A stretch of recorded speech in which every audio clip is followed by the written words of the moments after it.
Right.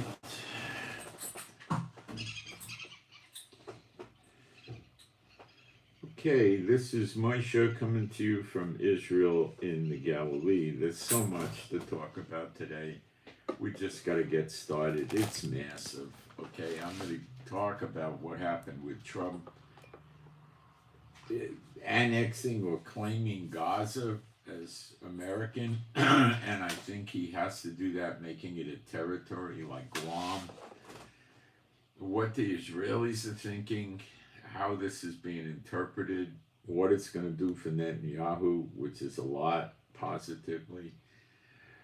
What Hamas is saying, what Iran may or may not do.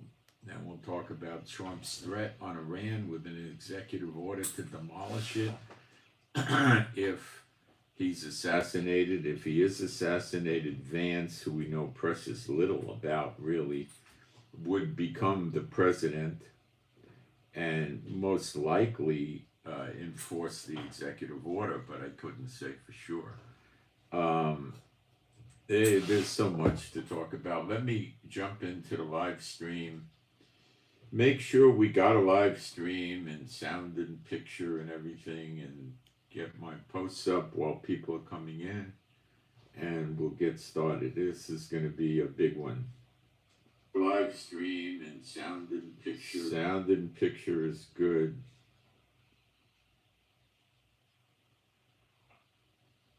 Okay, let me do my posts as quick as I can.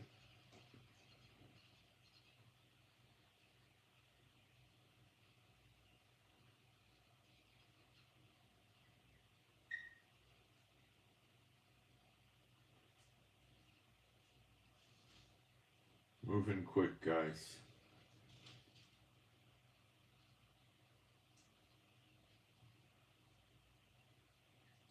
Let me check for typos.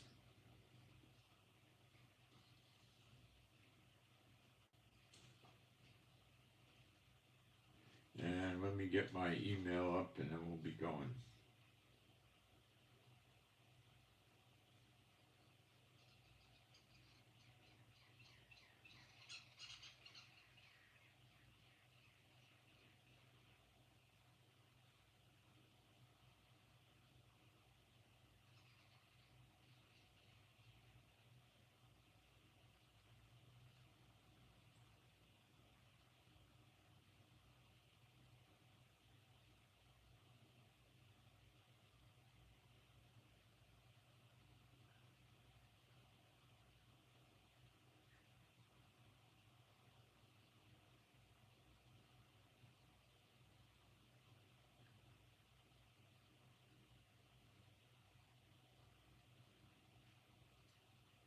Okay, we're all done. Let's see, people coming in. Yep, people are coming in. Okay, I'm going to do some praise since we're a Bible-believing site. Old and New Testament. There is no God like Jehovah. There is no God like Jehovah. There is no God like Jehovah. There is no God like Jehovah. There is no God like Jehovah. There is no God like Jehovah. There is no God like Jehovah. There is no Messiah like Yeshua. There is no Messiah like Yeshua. There is no Messiah like Yeshua. There is no Messiah like Yeshua. There is no Messiah like Yeshua. There is no Messiah like Yeshua. There is no Messiah like Yeshua. Okay, so let me tell you, this rocked my boat. I never thought of this. And you know, like I tell you, at end times, there's going to be all sorts. My heater's not on, or is it? No. Hang on, I got to get my heater on, or my hands are going to get numb. I don't know what's going on with the thing. I just pulled the plug out of the wall, knocked my water over, which is closed.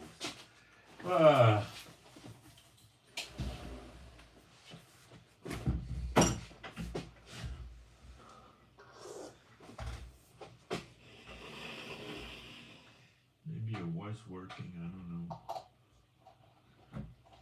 Okay. It's running.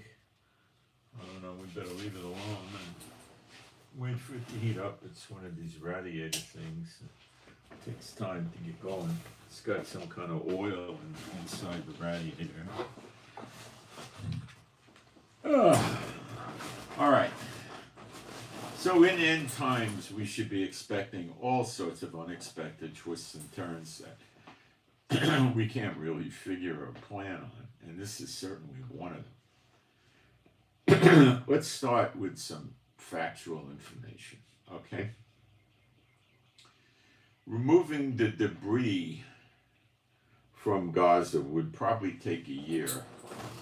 But let's say, well, maybe if they sent a lot of trucks a day to remove the, I don't know where my water went, to remove the debris, like they went to 300 trucks a day, maybe in 5 or 6 months they'd get the debris out. To make that work, there would have to be American mercenaries, American troops, or Israeli troops there, because Gaza, the Hamas would stop them. You can't just send civilian workers there. So Trump would probably need to deploy minimally 5,000, expeditionary force Marines or something like that, which would have to get trained by Israel as to what they might encounter. And Israel could provide air support. It would be pretty serious. Now, this could happen in days, okay? American troops in Gaza could be next week or whenever, right? Real soon.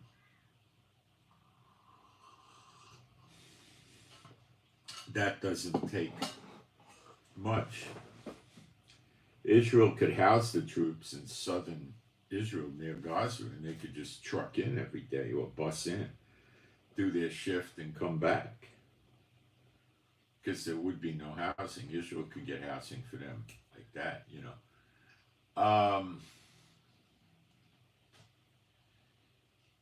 I don't know how he's going to do that, but let me tell you, that is easy, quick, and not a problem. Okay? That is no problem. Okay? He would probably bring an aircraft carrier or these landing ships that carry 15 to 1,800 Marines on them. I think they call them expeditionary force. They're pretty well-trained combat troops. And they carry, maybe as many as 12 vertical takeoff planes like F-35s. And they carry maybe 20 or so helicopters, which could be Apache attack helicopters or other helicopters. He'd probably bring 3 of those, bringing in about 5,000 Marines, and they'd have a bunch of aircraft. But I don't think he would leave them all there. If he just left one of the ships offshore at a safe distance, which would probably be at least 15 miles, but that's not that far. And then they'd have shuttlecraft, Then he'd have to bring in tanks and artillery and mortars and radar and sensors, and depending where he keeps them, he'd have to bring in food, water, medical, housing, showers, toilets, heated facility, air-conditioned facility, But America can do all this at a snap of a finger. They're set up for this, okay? And they would predominantly protect the people doing the construction work, okay? That could happen next week, the week after. Believe me, it could happen. It may already be in progress. We don't know. He would have to make Gaza a territory. That's the only way he could do it. He's not going to make them a state, because then the occupants would be a state, okay? There's 1.7 to 1.8 million, according to his estimates, which could be correct, that are going to have to be expelled or deported out of Gaza. he keeps saying Egypt, Jordan, and other countries that he never names. So what the heck is he going to do to pressure Egypt and Jordan? I'm not sure, but they're not going to like it. Okay? They're really not going to like it. And that is probably the reason why Egypt put a lot of tanks and armored personnel carriers and other vehicles and troops, large amount of troops, by the Rafah crossing inside Egypt, which would be the logical way to remove them. They could walk into Egypt. They used to do it all the time. So that's not an issue, okay? That's easy, okay? So what are they going to do? Use their tanks and stop Trump? Trump will laugh at them. Send a few stealth jets over to take out some of their tanks, and it would be over. They'd retreat. What do you think they would do? But I don't think Trump is going to go to war with Egypt. It's possible, but I don't see that in Bible prophecy. Trump will give them things and threaten them with sanctions, and, you know, all this stuff, right? The same with Jordan. Jordan is surviving, and the king of Jordan is staying in office pretty much based on the numerous U.S. bases and troops in Jordan, which could be minimally 5,000. It could be 10 or 12,000. But they have equipment. They got aircraft, they got helicopters, they got planes, they got artillery, they got tanks, armored personnel carriers, armored Humvees, and they could just pick up the phone, and all sorts of lethal jets would be coming in from Ramstein and other places in the Middle East, and that would keep the king of Jordan in power. So all Trump has to do with that character is tell him, you know, hey, you want us to keep protecting you. Feeling the heater. Still not getting much out of this. The switch is on. Yeah, that was it. You want us to protect you. You know, this is what you got to do. So if you just played the game and cut it down the middle, that's, you know, what, 900,000 people in each country. That's a pretty big piece, but it could be done. How are you going to get them out if they don't want to go out? You think Hamas is just going to sit still and say, okay, see you later, it's been nice knowing you? No. Do you think Hamas is going to go? No, they're not going to want to go. Why?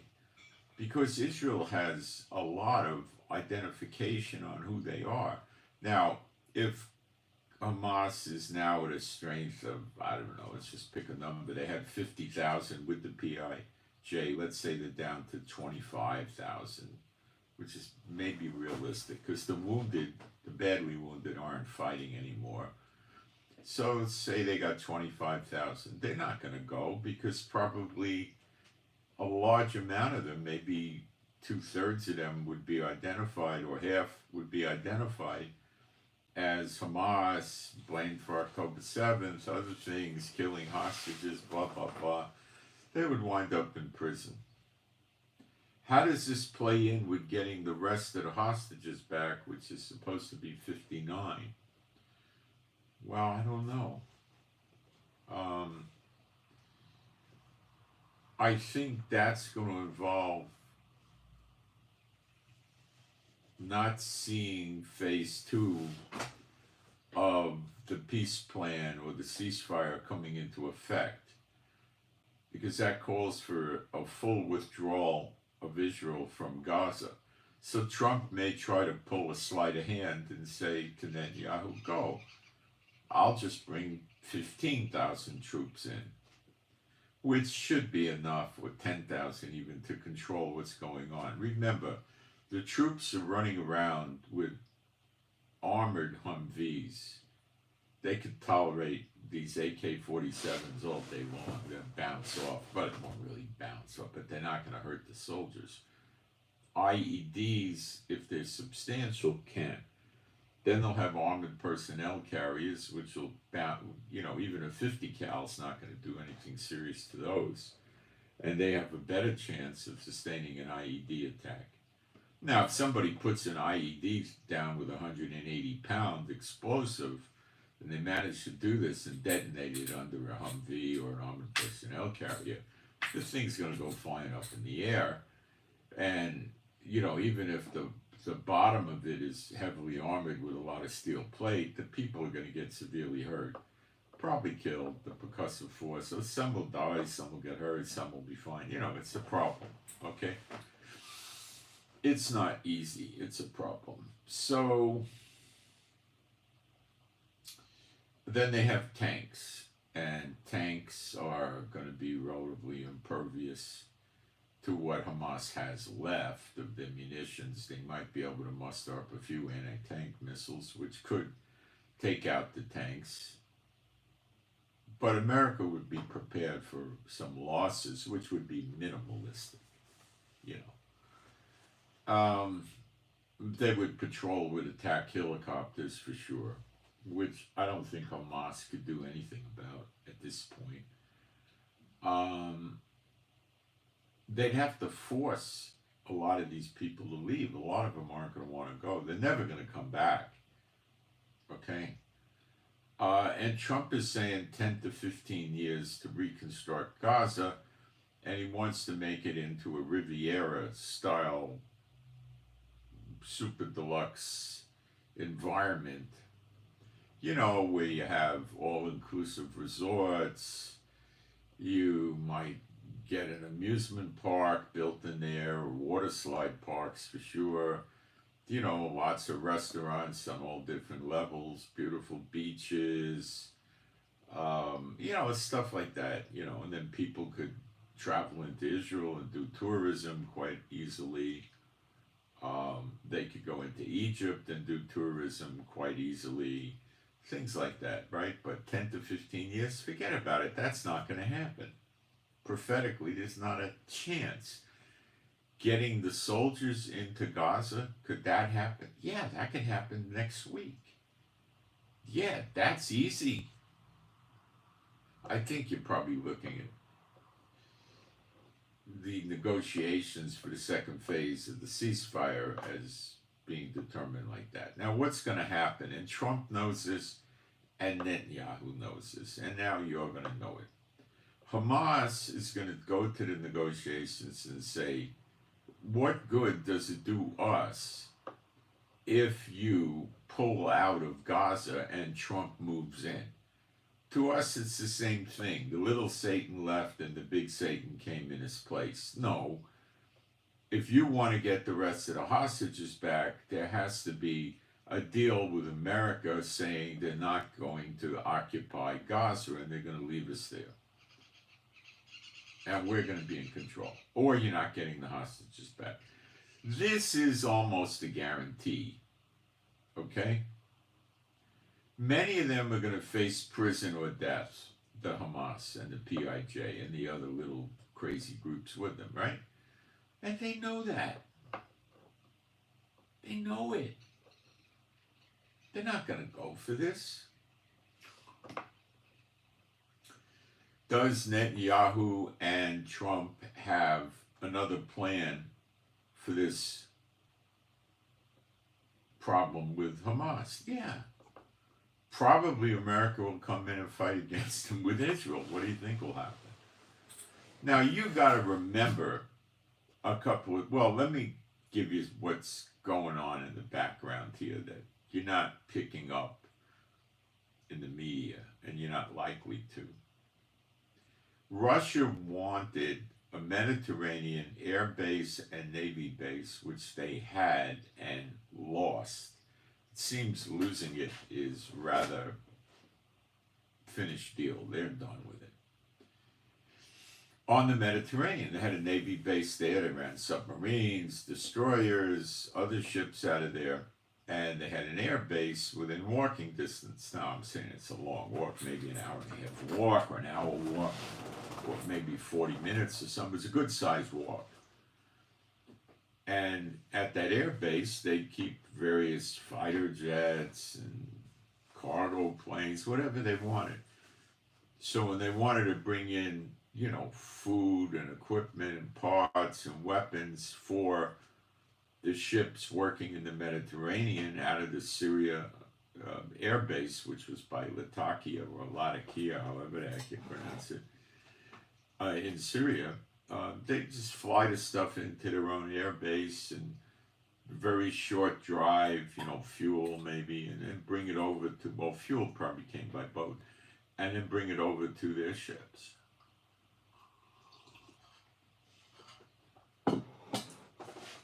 So they were set up to replenish their ships rather quickly. Now, replenish wouldn't mean fuel, it would mean that they had large amounts of fuel stored there. Okay, big tanks that could refuel the subs and the boats, okay? But everything else could be flown in. Like, what's everything else? Well, food, toilet paper, toothpaste, uniforms, bullets, missiles for the boats, torpedoes. Some of that could be brought in by ship for sure, but in an emergency, they could have it there in hours with the airlift. You got it? And they could bring crews in on the planes. They could take crews out on the planes. They could evacuate wounded soldiers back someplace where they had a real hospital. With the air base and the Navy base there, they probably had one medical facility, likely where the air base was. And they probably had a few doctors there, and they had some beds.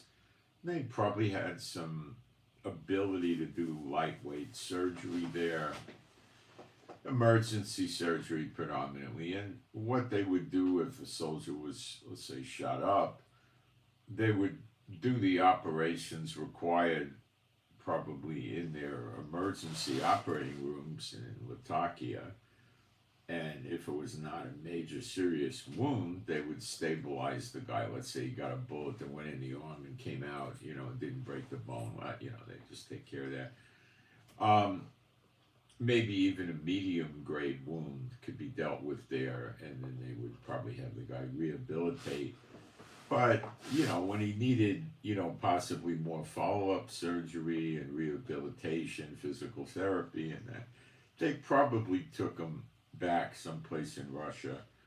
And if somebody was severely injured, and they could stabilize him at the base in Syria enough to transport him, then they'd ship him out to probably fly him into Russia on a medical flight, okay? And they had places for the crew when they docked back at Syria. They could get showers and eat hot meals, watch a movie, get on the internet, play soccer, play whatever they want to play, run, have a gym maybe, stuff like that, Maybe even a shooting range.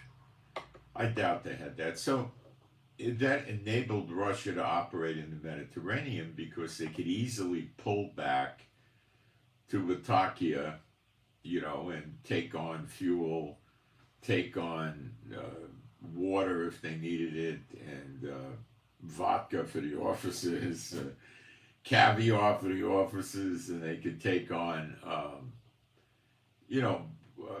supplies and small parts, and probably before they pull in, they would communicate with Russia and say they need these parts that need replacement on the sub, and they would be flown in, and they were able to operate. And if there was a war, they could probably put up maybe 12 or 14 ships in the area, in Latakia, and kind of run a big effort in the Mediterranean. Okay, they lost that. Did America ever have a base in the Mediterranean? Well, there's an iffy thing with Cyprus, but not really secure.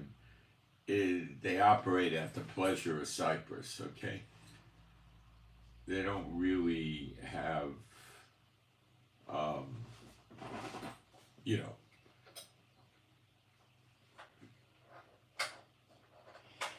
they don't really have major control. Okay, so here Trump will build a Navy base in Gaza. This is in his mind, his plans. It's never going to happen. There's no time. But that's what he would do. He would build a Navy base there.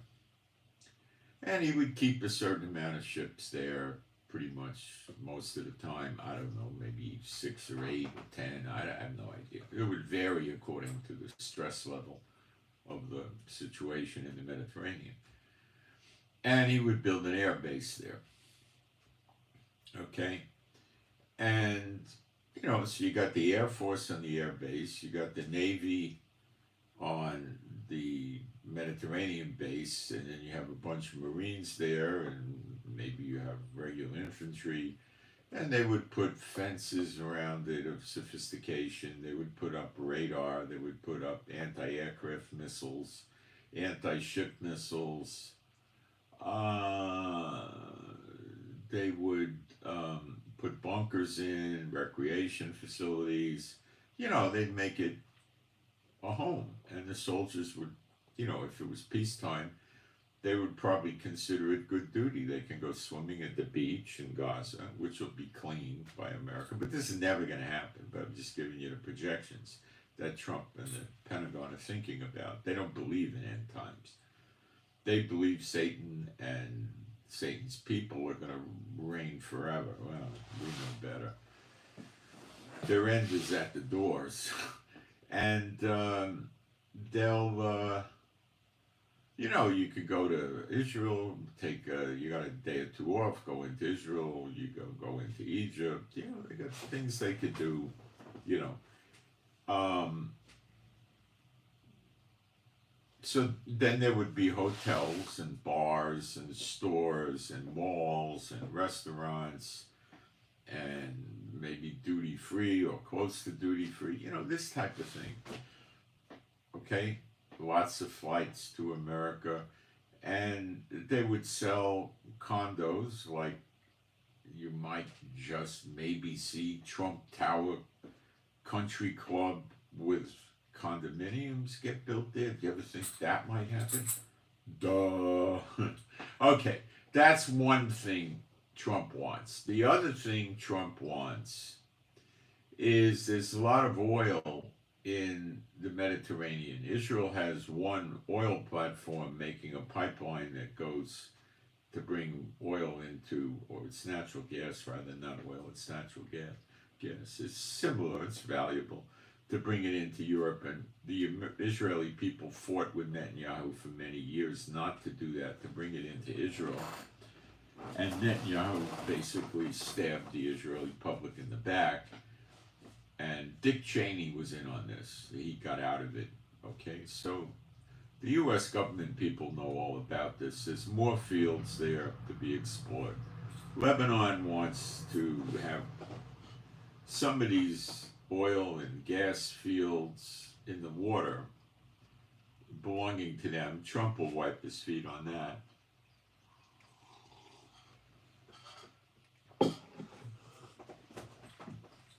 So oil companies could come there, start with platforms to extract natural gas and oil and make more money. And oil, in the mind of Trump, is getting to be a critical commodity, especially if Russia and Iran get destroyed. So you've got two huge selfish motives for this. There's another satanic motive operating here, and that is to stop Israel from fulfilling prophecy. Now, let me dot the I's and cross the T's for you. It's real easy to understand. He knows you can't leave Hamas in control because then comes another war. and there's nobody suitable to take Gaza over. The Palestinian Authority is corrupt, idiotic, terroristic, hates Israel. You know, it's a joke. They're very immature and they're not sophisticated, and they would be forced to joining Hamas or dying, basically, and that wouldn't work. So the other assumption, which is the best thing, would have been to give Israel back to Gaza. Okay? Give Gaza back to Israel. We used to have it, you know.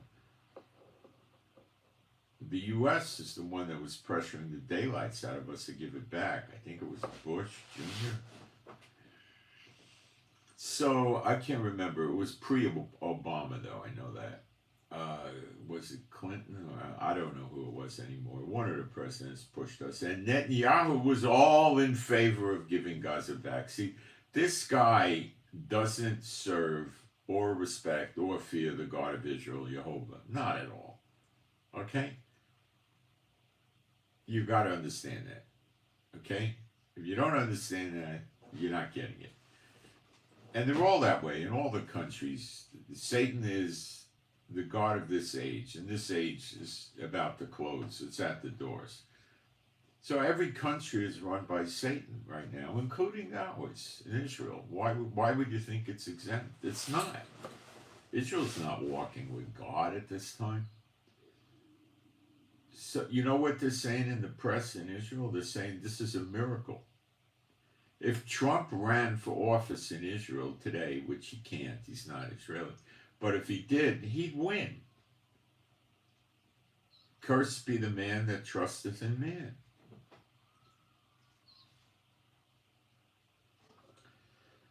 I'm not sure how much the ultra-Orthodox and the Orthodox trust him.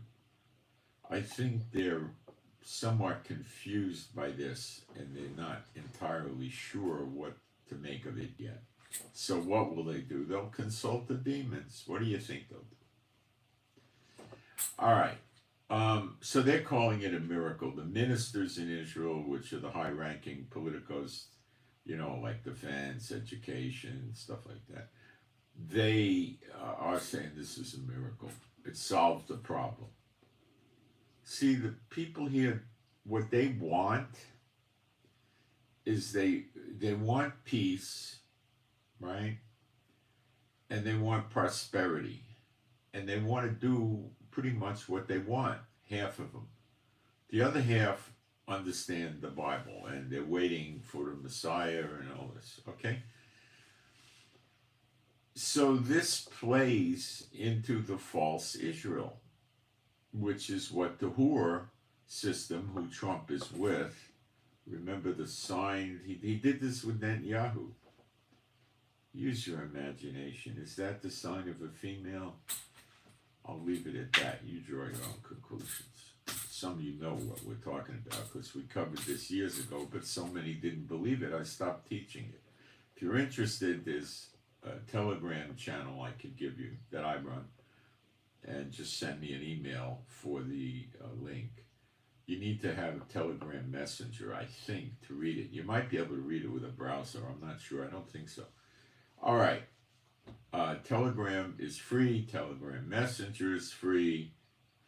And it has 700 million members. It's very secure, more secure than the other places. And, you know, it's up to you. It's a shocking truth, and a lot of you won't believe it. So I stopped teaching it. There's no particular, there is a Bible prophecy about it. Children will attack them and women will lead them. Now you can read between the lines. All right. So, and most of the world leaders are of this type of human being.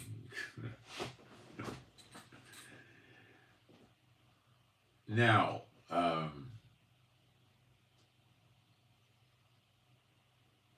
let's continue. So, they're falling for it.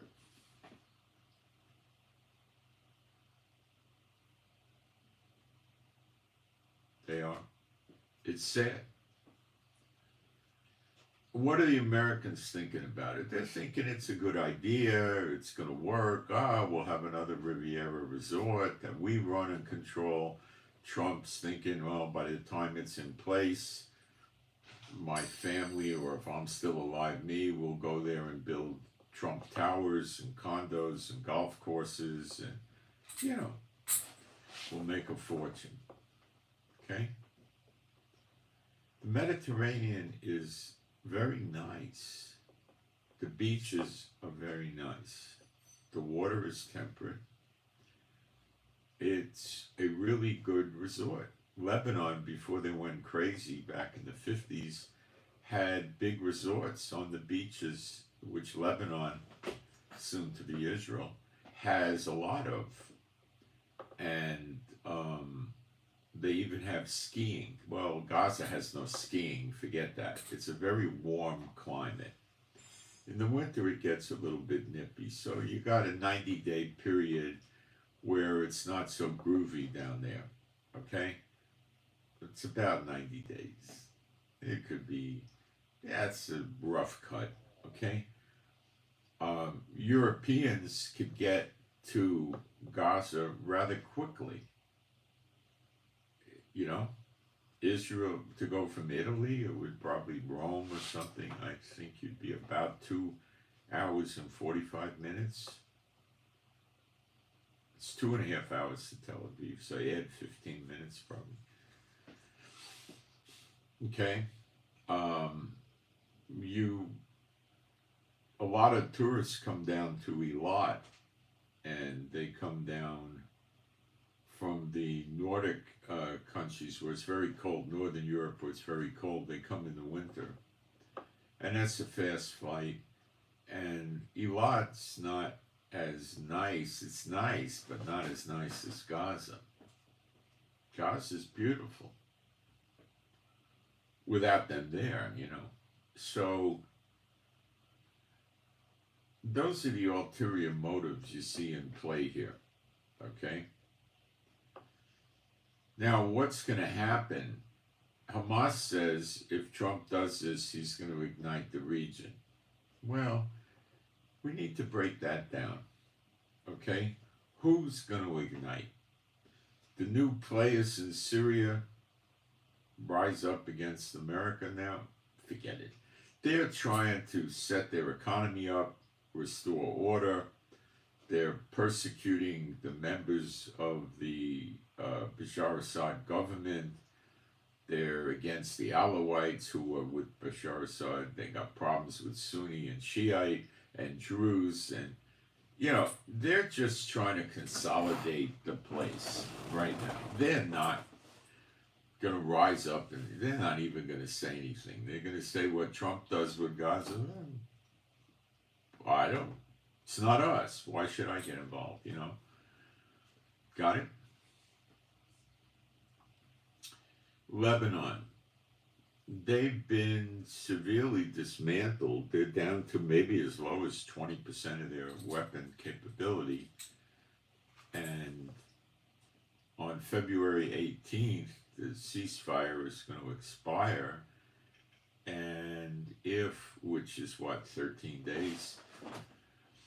If the Lebanese army has not saw to it that all of Hezbollah is north of the Litani River, and they're not doing anything about getting rid of their weapons to speak of at all, if they don't fulfill this, Trump and Netanyahu are going to say the ceasefire is going to continue, and the government of Lebanon and Hezbollah will likely say, no, it's not. Very likely. Okay? And then what's going to happen?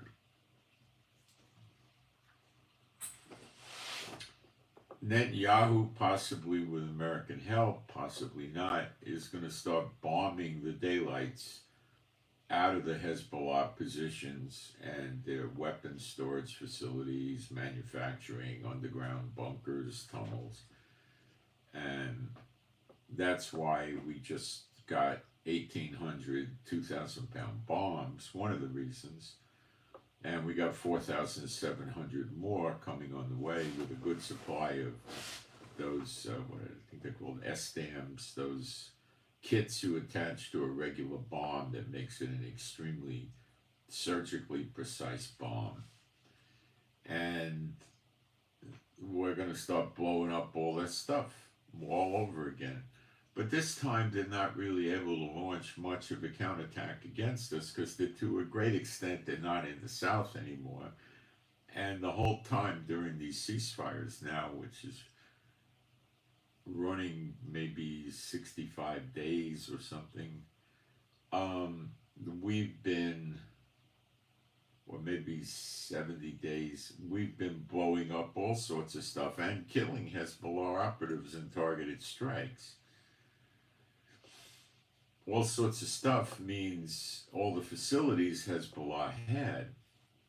Will the Lebanese army join Hezbollah to shove Israel out of South Lebanon? Well, that would, I would say, 98% chance cause Trump to enter in violently against Lebanon.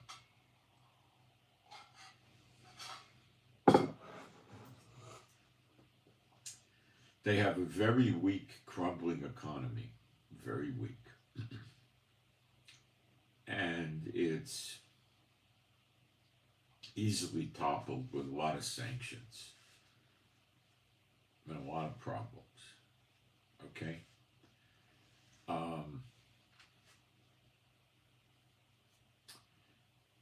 And if he did that, he would be on the road to a regime change in Lebanon to get a government in place that doesn't listen to Hezbollah. And whoever was behind the Syria thing, which was probably America and other countries, Hezbollah was in Syria to a good extent, and they all had to run away or get killed. And they set up a new government, which is probably a no good new government, but for the time being, it's got no business getting into a war with Israel. It's afraid of it. Are you with me? Okay. They are in Syria. Syria has a border with Israel, and they will be in the siege against Israel. That you can count on, unless something happens in Syria and they get killed, which Damascus shall be a ruinous heap has still not yet happened, so maybe that happens. Maybe Israel does it. I don't know. Maybe Trump has no use for them. They came in under Biden, and Trump may think that's an idiotic idea. He's got the oil in Syria with his American bases right where the oil fields are in northeast Syria. He's not leaving. He said he's not leaving. It was fake news that he was leaving. So Trump after oil. So he might decide that they got to go. And they're nothing. No Air Force, no Navy, no nothing. Israel destroyed the vast majority of their weapons, probably 80-90% of what Bashar Assad had there. Let me check the live stream. So you're not going to see, they may go, Trump may decide to clean them out. Of course I believe in the rapture, but if you read, I'm going to give you the scriptures, go read it. John 6:39 and John 6:40 and John 6:44 and John 6:54. Read it for yourself and tell me when you think the rapture is after you read those scriptures.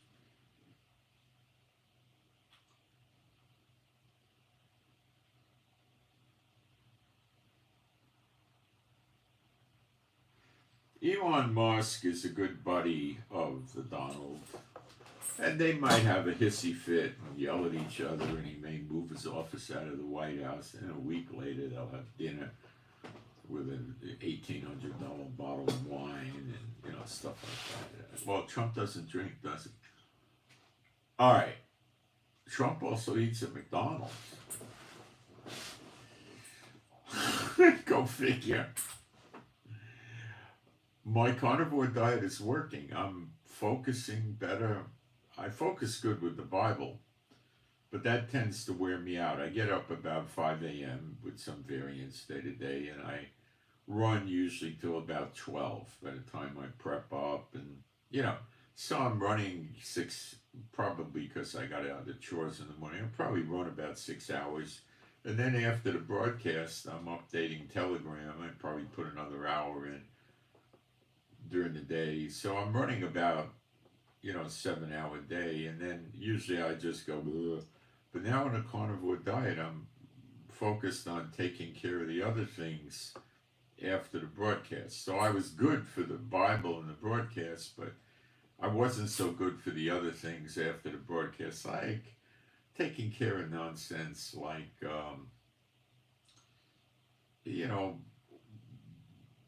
just silly chores, bringing firewood in, calling companies and changing the credit card, or, things like that, and nothing, not seriously important things, ordering things for the house and stuff like that. So I'm better focused. I like the carnivore diet, more energy too. I like it. Years ago, like in the 70s, we used to do this. So I'm not a stranger to it. We used to do it, and we called it the drinking man's diet. This is before I was walking with the Lord. I knew the Lord. And they had another name for it. It was a low-carb diet. And when people would go on a diet, like Weight Watchers or something like that, right? Alcoholic beverages would wreck their diet because of the high calories. But scotch, vodka, bourbon, those things, not the sweet drinks, the let's call them the harsher things, So what are they particularly? I think the big ones are scotch and vodka and gin. And then you have tequila, bourbon, things like that. And the alcohol drinkers, not the ones that were social drinkers once a week or twice a week, the ones that were drinking every day, a few times a day, right? And they would get fat, and they realized they could lose weight with this diet. It goes back probably to the 50s or 60s. They could lose weight on this diet. And the diet was basically a lot of meat, eggs, cheese, protein. And you weren't eating fruit. You were eating no vegetables, I think. And gelatin was on that diet, Jello. So what you would do on that diet is make Jello and then pour heavy cream on it. Because heavy cream is fine with the carbohydrate, with the carnivore thing. And eat that. It was never on my hit parade, but you could do that.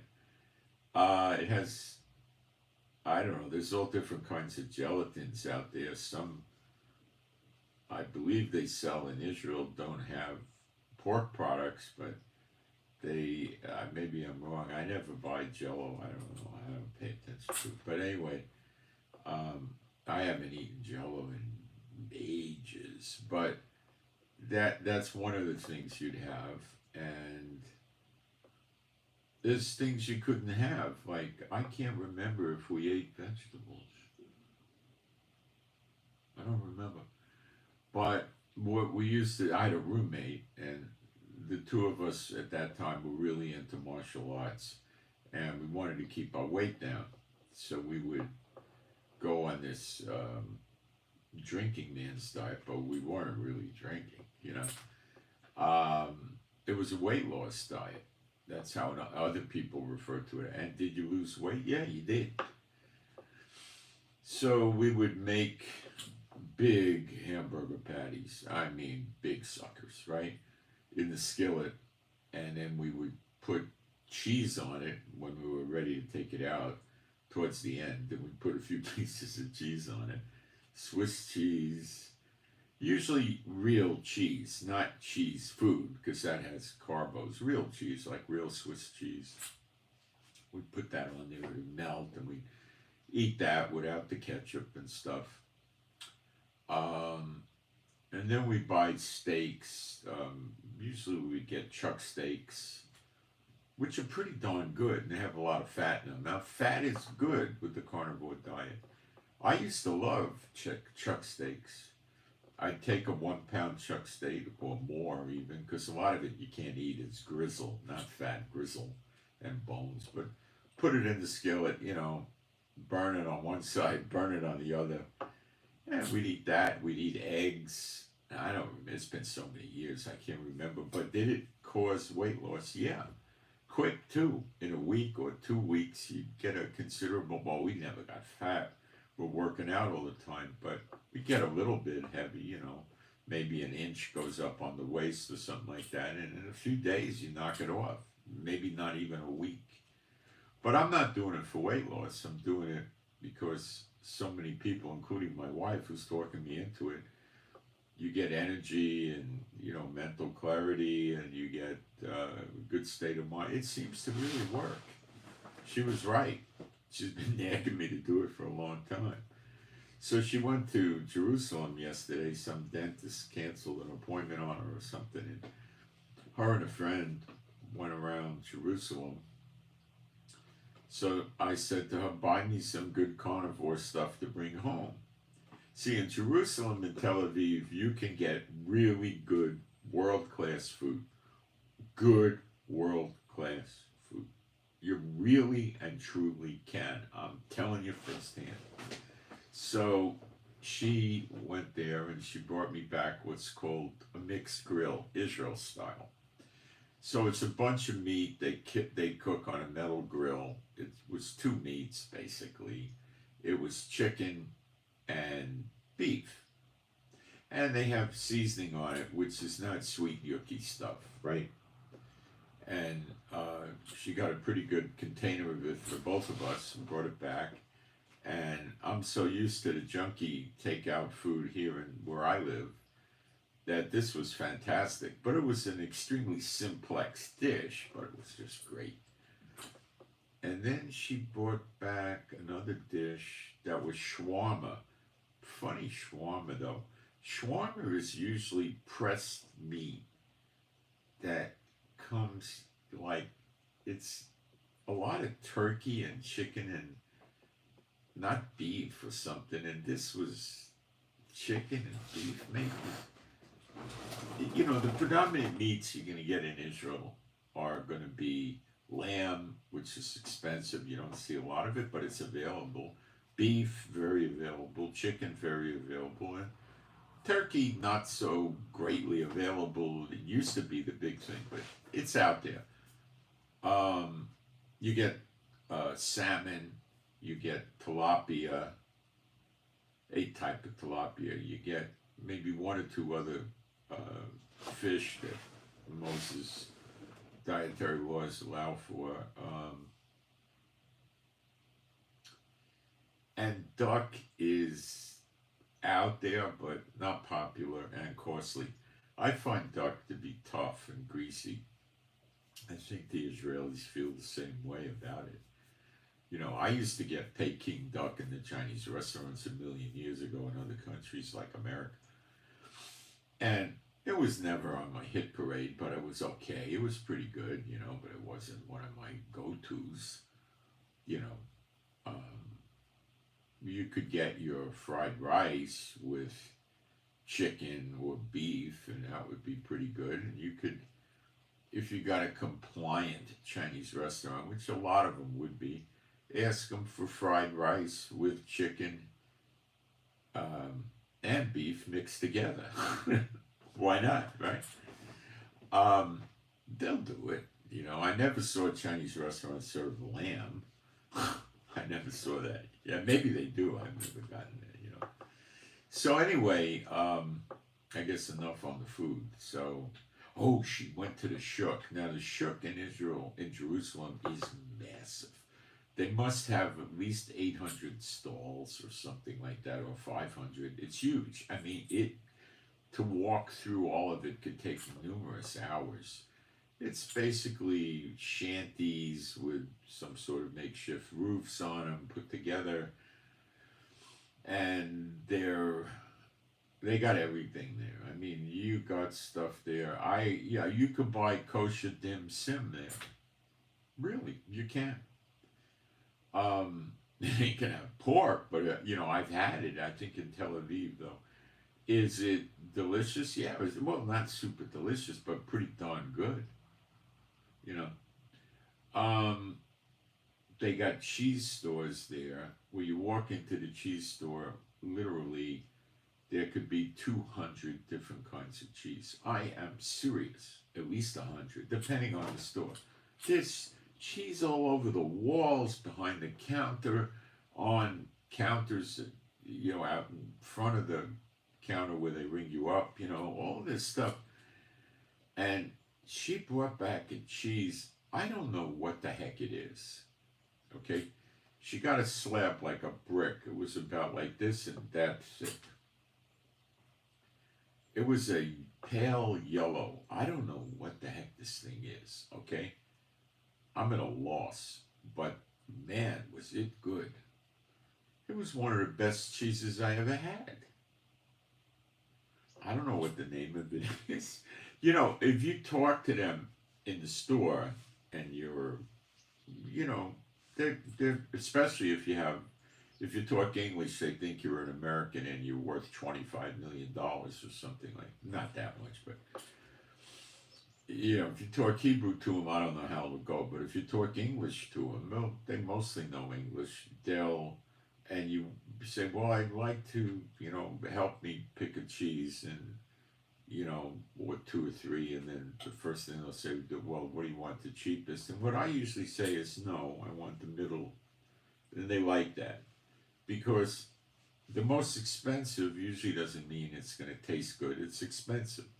The cheapest usually means it's not going to taste good.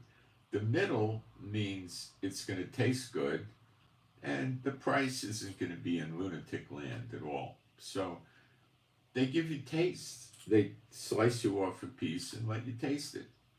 And I think, if they give you two or three, you say, well, I'll take this one. How much? Give me a pound. You take another one, give me half a pound. They'll let you keep going as long as you keep buying stuff, But this thing was superb. Then she brought another kind of cheese, which was not superb, but it was really, really nice. So I can't wait to dig into that. She told me today she's going to melt it on my eggs. So I can't wait. Okay. So this thing with Trump is a satanic doctrine. Okay? Trump is stopping Israel from getting the land back that we already had. That's biblically part of Israel. Okay? Because if you exported the Palestinians, Israel would move in. So Trump figured out a way to shut the war down with Gaza and not have Israel move in.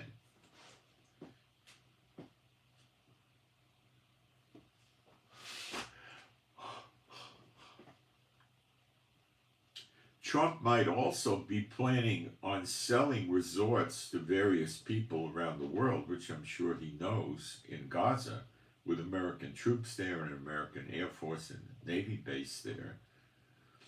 They'll buy and, sell them, give this guy 35 acres to build a really nice, all-inclusive resort with 3,500 rooms, right? And 4 swimming pools and 18 jacuzzis and stuff like that, and maybe even a golf course. Probably room for 1 or 2 golf courses and resorts there, and cut them off the swath of land on a map, right? Listen to this. And they go in and build. That means they clean the debris out. It saves money. Now, I have an MBA, which I got before I was walking with the Lord and knew the Lord. So I know business, and I was a businessman for many years, even when I knew the Lord, and I was rather prosperous. So, but that all changed when I started doing the ministry, of course. So, I'm not supposed to do that anymore. Not supposed to. Okay, this is all I do. So, he could actually have the land cleared and the foundations and all that dug by the investors. Do you know how many people Trump would be able to find that would, what does he say? Here, I'll give you the land for free. You want 40 acres? You got 40 acres. You excavate it and you develop it. I'll give you 2 or 3 years. And it's yours. And then you'll have to pay some kind of taxes. See, they don't tell you this in the media. Trump's a smart person. This guy is a smart guy. This Trump is a very smart person. And this Trump character understands what I just told you. Okay? You know how easy that would be to find 15 or 20 developers that would do it? You go to the Hilton people. Go to, I don't know, you could go to Disney. I don't think Disney would go for it, but you could go to, maybe Disney would want to put up an Arabic or an Arab-oriented amusement park over there, or what do they call them? They don't call them amusement parks. Well, it'd be a big thing, They have them in the UAE. Warner Brothers is there. They built like $1 billion operation in the UAE. It does okay. It does good. The UAE has tons of amusement parks. Ferrari World, where they got these wacko roller coasters for people that like to try God with their death or something. I don't know. Other roller coaster operators, big water slide places. And the weather's not that good in the UAE. It gets to 120. In the afternoon, you're basically going to be indoors. You're not going to be walking around a theme park.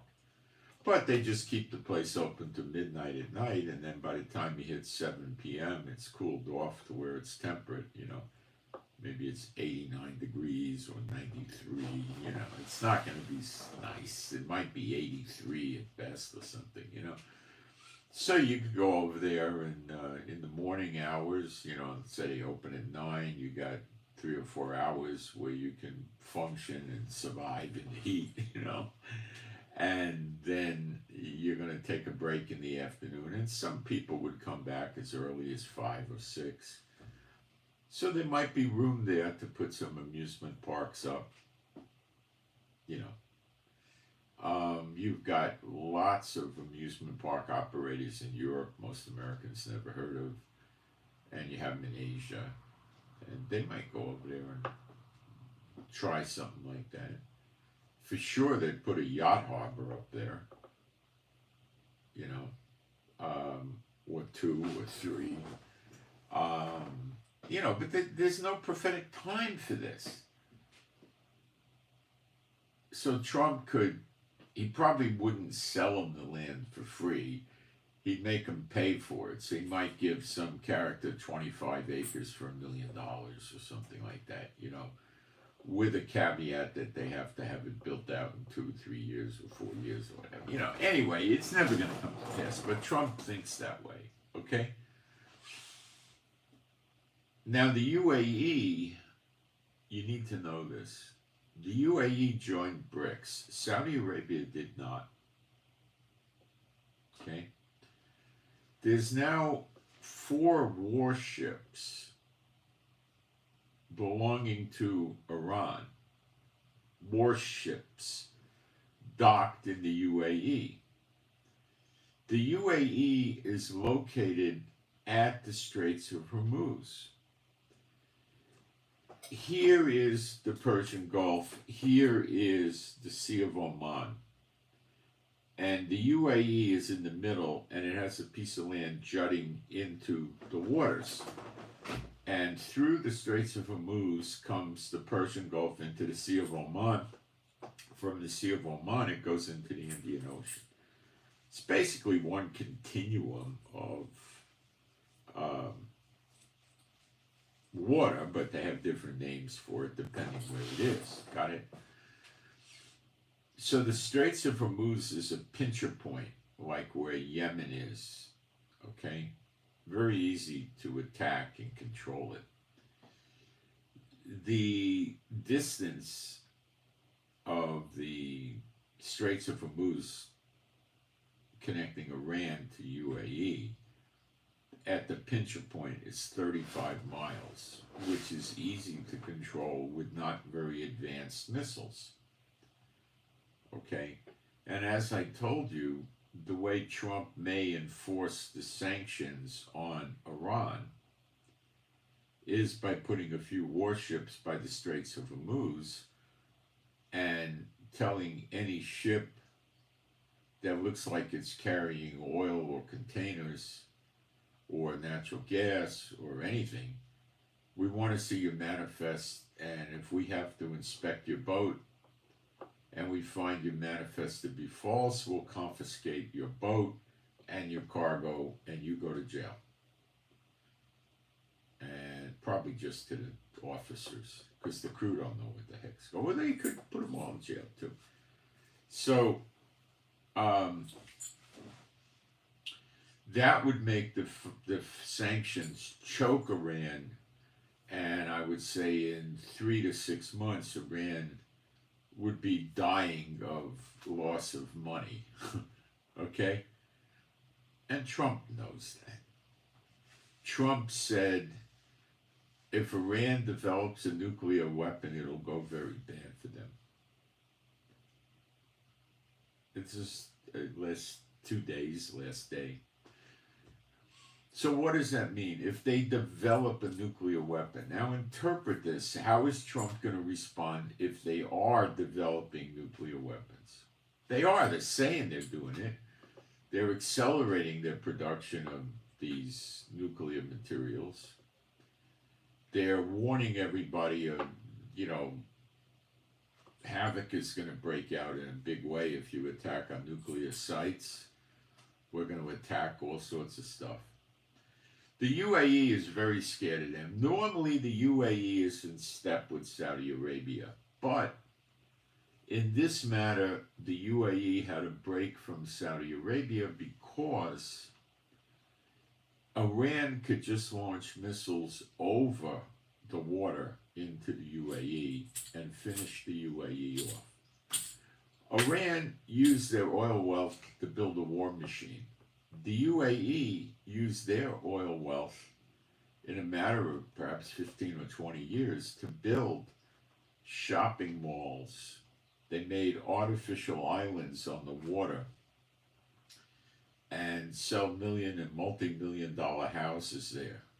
They built massive high-rises. You're talking 60, 80 stories with condominiums all over the place. They're all over the place. They put a fantastic highway system in. So when you want to go one place to another in the UAE, you don't have to drive on surface streets, which are traffic lights, congestion, all of that, right? You get on the highway, say you go, I don't know, probably 50 miles, 60 miles an hour around the city, and then you get off at the right exit, and then you got to use the surface streets maybe for a few blocks, But if you're in Manhattan, let's say, and you want to go from one part of Manhattan to another, that's 3 miles away. It could take you an hour.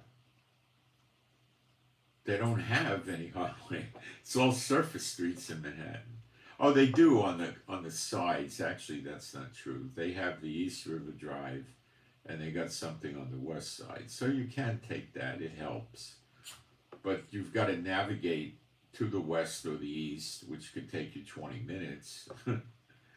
Then you get on it, then you get off where you want to get off, and then you got to navigate back into the center from the waters, and that could take you another 20, 30 minutes. So they've got a really nifty system of overpass type highways, and they have massive malls. millions, well, not many hotels of every flavor and every price. You want to spend 5,000 a day, you want to spend 150 a day, they got it. Okay? So it has tourist attraction, and they really have duty free there. They don't just say they do, like, Nassau or the Bahamas or Jamaica and those countries that came and say they do. They don't. It's low tariff, but UAE, I believe, is still flatline tariffs. So people go there. If you're going to buy your wife a $38,000 purse, and you don't have to pay tariff on it, it pays for the trip over there. Because tariff could be, at 10%, it's, $3,800.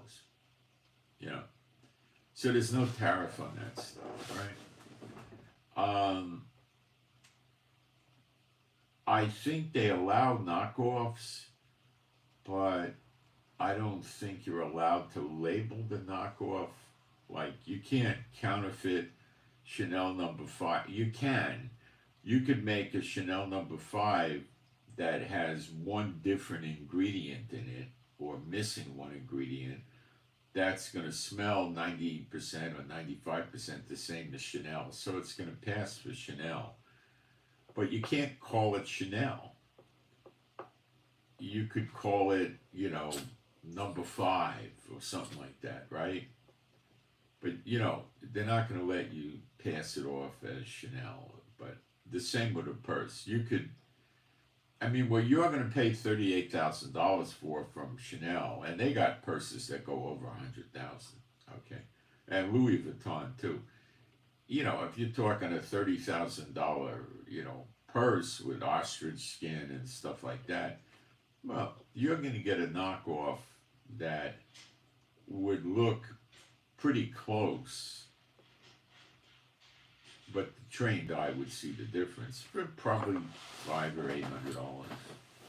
If you didn't need ostrich or some exotic leather, probably $300.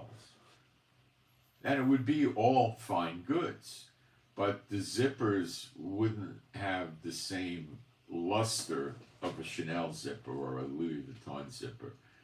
And it wouldn't be made as well. But Louis Vuitton sells women purses made out of canvas. Many, many, many of their purses are made out of canvas, not even leather. Do you know how cheap it is to build a knockoff that's almost as good? Cheap. And they sell them cheap. And they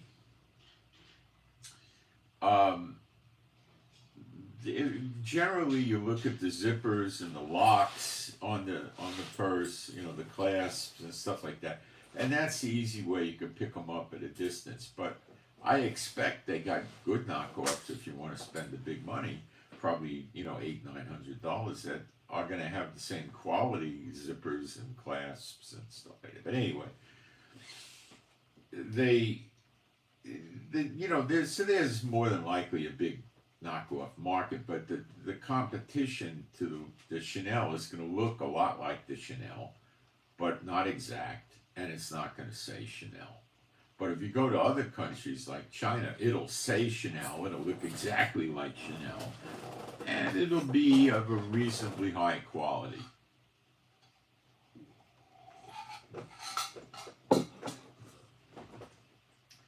If you go to Italy, they got craftsmen there that'll make you a purse in very high grade leather, better than what Chanel and Louis Vuitton are going to use. And the clasps and the zippers are going to look super duper better probably than theirs. And, you're going to be in for several $100s. But I don't know if they're going to make you one that says Louis Vuitton or Chanel. Maybe if you found a good connection, you would. I don't know. But I don't think the UAE is known for knockoffs, but they will sell goods that are inspired by. This is a Louis Vuitton purse. Our purse is inspired by Louis Vuitton, this model, which costs $54,000. Ours is $600, that kind of thing. So they save a lot of money. They go there, they buy fine men's suits, fine women gowns and dresses, jewelry, all kinds of expensive stuff, and the taxes are, I think, non-existent. They have car dealerships in the UAE where you go in and the guy's got an inventory on the floor, which is probably 20, 30,000 square feet or more, could be 50,000. The guy's got $400-500 million of cars sitting there. Loads of cars just sitting there. Ferrari, Lamborghini, Maserati, Aston Martin, Porsche, all the special editions, the rare, I've seen videos of this, So the UAE turned their self into a playground for the very, very rich. Okay? And has it been successful? Very successful. Very, very successful. So Trump is probably, the UAE and Gaza are quite a distance apart. UAE's up by the Persian Gulf, and this is, Gaza's in the Mediterranean. So Trump was using the words the Riviera of the Mediterranean. The French and Italian Riviera are very exclusive places. I believe Monaco is over there, maybe in between the two of them, I think, or near there, something like that. And Monaco is a real playground of the super rich too. The ones that don't want to go to an Arab country, so be European, American, some Asians, stuff like that, South American, Central American, that don't really want to be in an Arabic country, So they go to Monaco. In the houses, you see an apartment that's 1,500 square feet, maybe in a 25-story or 18-story building on floor 6, with a partial view of the water. It might be $3.5 million, and if you want a parking space to come with it, it might be $250,000-500,000 for your parking space. And are they nice apartments? Yeah, they are, but they're not super nice. If you want to get a penthouse with its own swimming pool and wraparound balconies and 3,000 or 4,000 square feet, you might pay $20-30 million for the thing. And they got all the fine stores, all the fine restaurants. They run races in the streets of Monaco with special cars racing. They have yacht harbors, boat harbors. They got whatever you want. So that's probably where Trump's headed with this.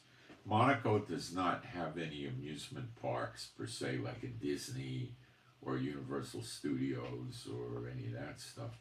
They probably have water slide parks and simple, amusement parks for smaller children you can go to, that's not very big or impressive, I don't think it's a place people with children go to that often. It's more for the single swinging jet set, and they have beach access. They could walk to the beach. But in Monaco, you're not allowed to walk on the streets in a bathing suit. You're not allowed.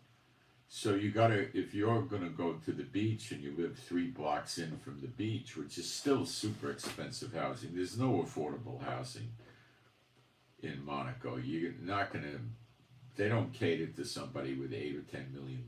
They're catering to people that probably start at $50 or $60 million, maybe 25 or something. So when they walk to the beach, they could probably wear shorts and a shirt and have a beach bag with their bathing suit under their shorts, and they carry the beach bag, and they get to the beach and they lay their towel out, and then they take their clothes off and put them in their bag on the beach and stuff like that. And then you could sunbathe, go in the water. So I think a lot of the people that have a balcony, if the timing is right where the balcony faces the sun, they'd probably go there and lay on the balcony, you know. So that's kind of where Trump's mind is. But what Trump doesn't understand is Bible prophecy. He doesn't believe it. He has no fear of God. Okay. Now, is this dangerous to Israel? It's extremely dangerous to Israel. But the people don't know it. There's a scripture in Jeremiah 50 and 51 referencing the daughter of Babylon, which is America. Okay? And it says, they shall do evil in your sight. They're going to do evil to us in Israel. They're going to be around the Jordan River, and apparently the two witnesses scare the soldiers and they run away. Okay?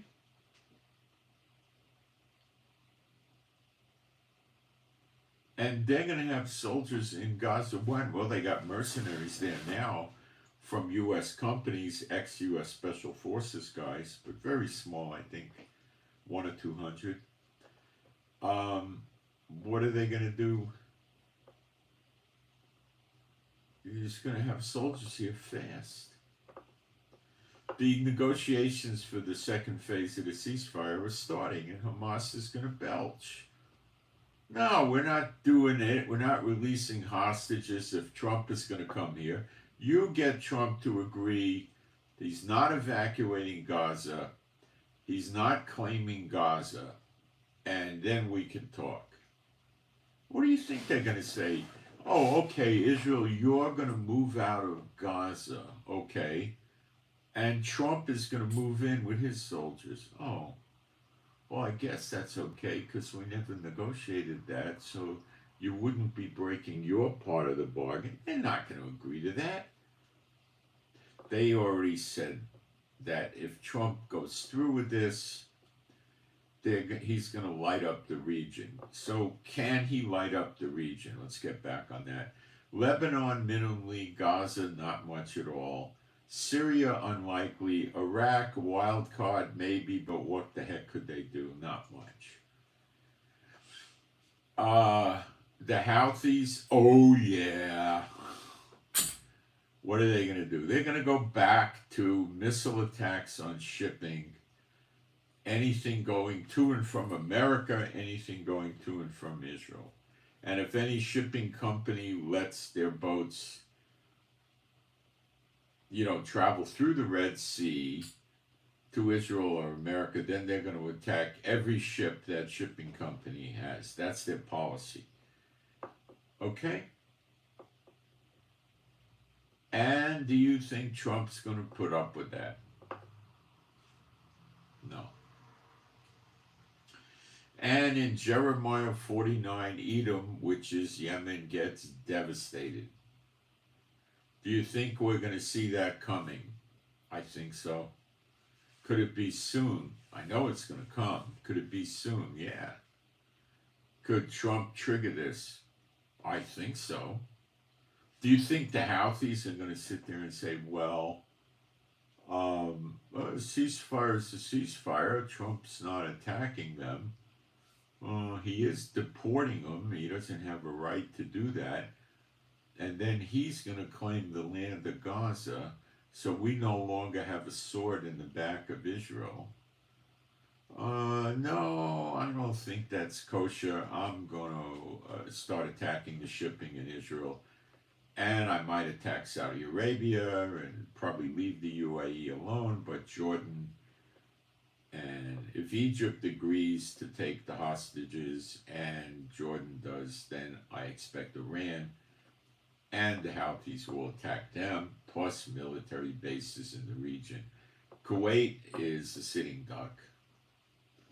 A lot of oil, and they're trying to stay silent, but they're in Trump's camp. Bahrain, where America has a huge Navy base, and they got air bases, sitting duck. Right across the Persian Gulf, no problem for Iran. And Qatar may be such a good friend of Iran, maybe, that they won't attack them, but they probably will.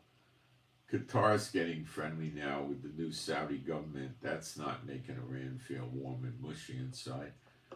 So who are your targets? Kuwait, Bahrain, Qatar, probably not the UAE. Saudi, Oman, I don't know. They're kind of on the fence. They're going to try to just lay low. Jordan and maybe Egypt. The Houthis will attack anybody. They attack American warships. They attack Egypt and Saudi Arabia. Is there anybody the Houthis would not attack? No.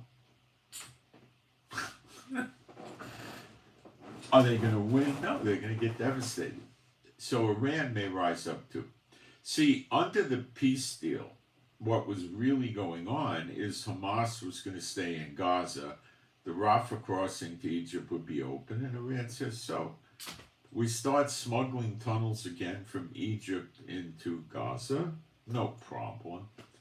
Give it a few months. We rebuild some tunnels and some command centers and maybe some medical facilities, and then they start another war with Israel. No problem. But now this is a game changer. Now they're never going to have Gaza as a proxy ever again.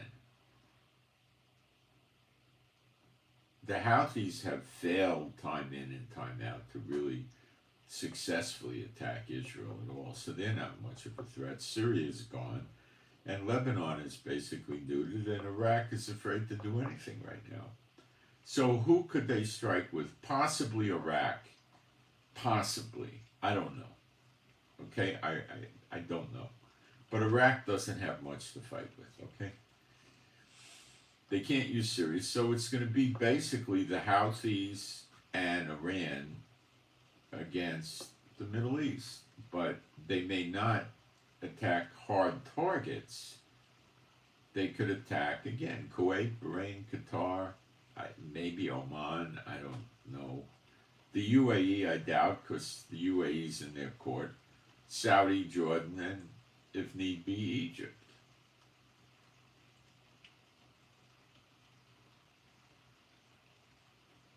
It's raining. They didn't get as much rain as they were hoping for today. They were saying today and tomorrow we're going to have enough rain to restore the drought that we had all winter, but it doesn't look like that's going to happen. So let me go take a fast break, and then I'm going to show you the prophecies, why this thing with Trump is never going to happen. The way Trump is never going to destroy Gaza. We do it, and I'll show you the scriptures. Okay, so people are thinking Trump's going to go to war against Gaza. Nah, forget about that. Remember, Trump talks about things he wants to do as if they already came to pass, and that's absurd.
Can the two witnesses appear and Elijah stop working with Trump and his soldiers in Gaza? Yeah, that's not going to stop it. It's the two witnesses that are going to cause Trump to turn against Israel, not Netanyahu. It's the two witnesses. Netanyahu's cut out of the same cloth as Trump in more ways than one. All right.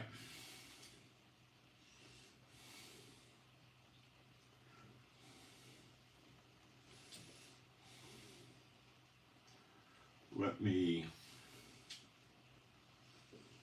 go to the live stream, see if I have questions or prayer requests or something.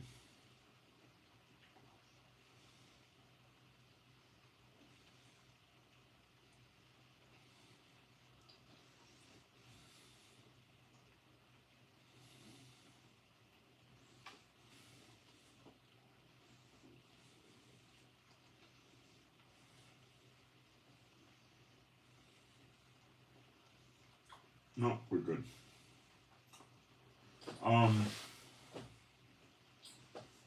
We get into my notes and then we'll do the Bible verses.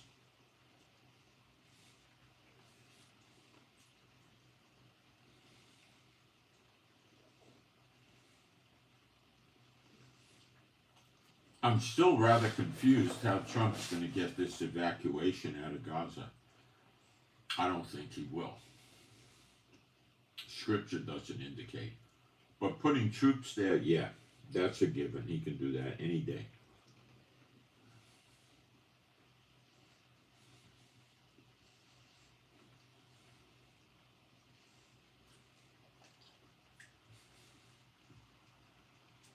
He's going to use the American troops there to put pressure on Hamas to return the hostages.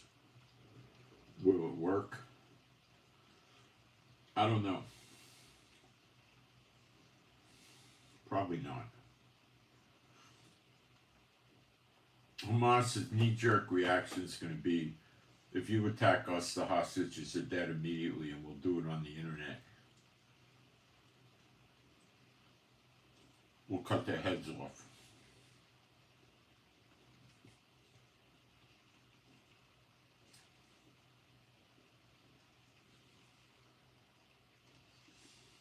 We did already see two substantial fires in America, in the LA fires and North Carolina, which got at least 250,000 acres.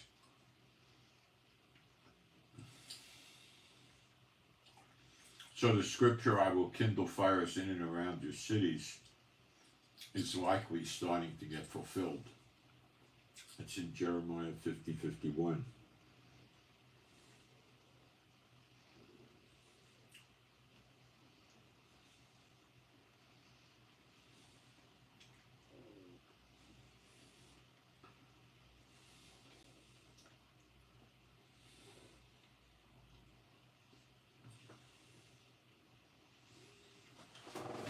The Israeli people are sadly calling Trump and Gaza a miracle. A miracle from God. Unbelievable.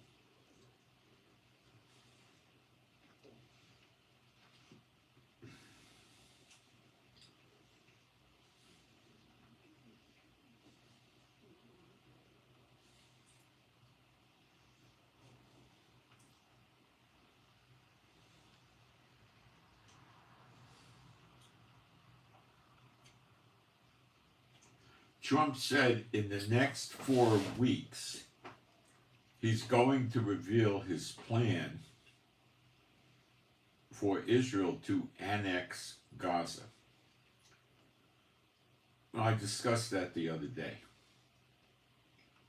There'll be settlements there, there'll be Palestinians there, and they'll have separate areas. It's going to be a mess. Lots of terrorism. It's going to be a real mess. And the Arab nations are going to rise up over that. And they're going to rise up greatly over what he's doing with Gaza. And there comes your cruel nations that are going to attack America and kill the children and all that. And Trump doesn't talk about the sleeper agents in America at all, does he? The cartels are making war. They're shooting at and trying to attack the ICE agents on the border. And this is escalating. Now the 10,000 Mexican troops arriving on the border may curtail this. It remains to be seen.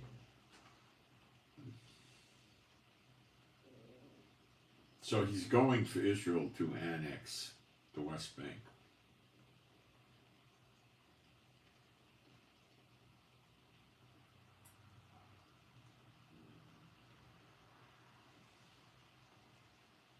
I think Trump just completely irritated Saudi Arabia so much.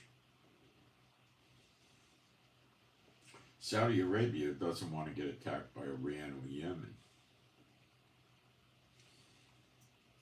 North Korea says they are going to support Iran. Well, they tried to support Russia and Ukraine and their guys got killed. I think they pulled them out or something. I don't know. A lot of them were getting killed and captured. Their commandos were proving to be a bunch of sad sacks.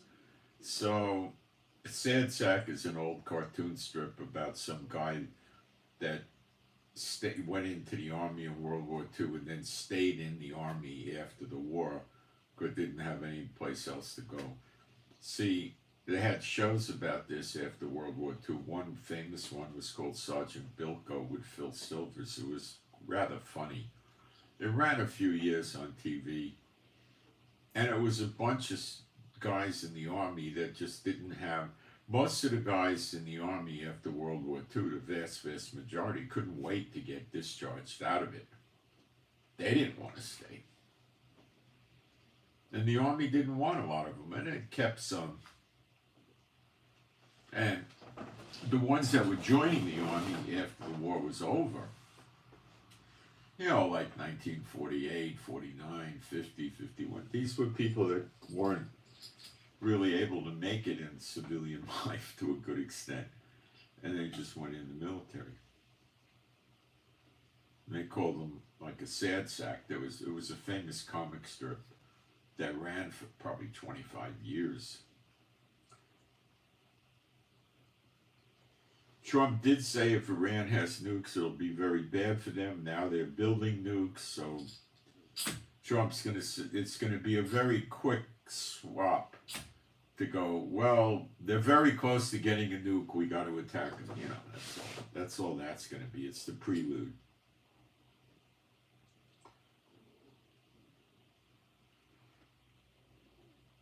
Trump is scared because he wrote an executive order that if he gets assassinated, Iran's going to get devastated.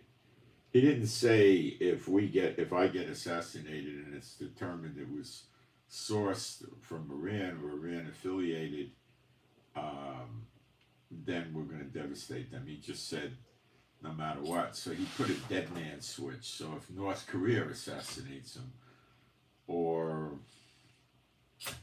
Peru, or anybody, you know, the Belgian Congo or something, Iran gets devastated. And I think Vance would likely fulfill it, even if Trump was dead. So Trump is very worried about getting assassinated, obviously, more so than I can think any other president we know about.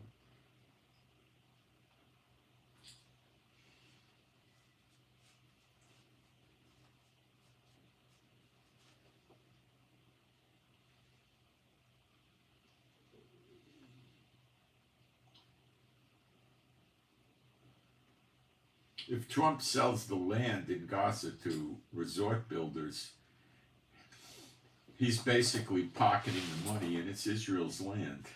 How will you overtake that? I don't know how North Korea is going to support Iran, minimally giving them weapons as a minimum.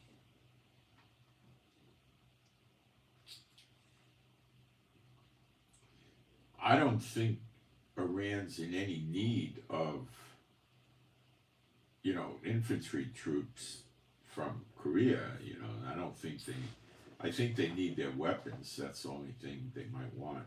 I don't know what else.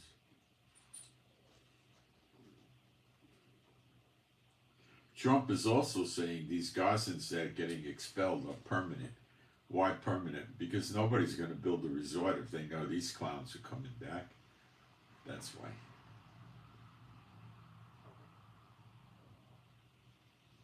It's not just resorts. People want to build condominiums.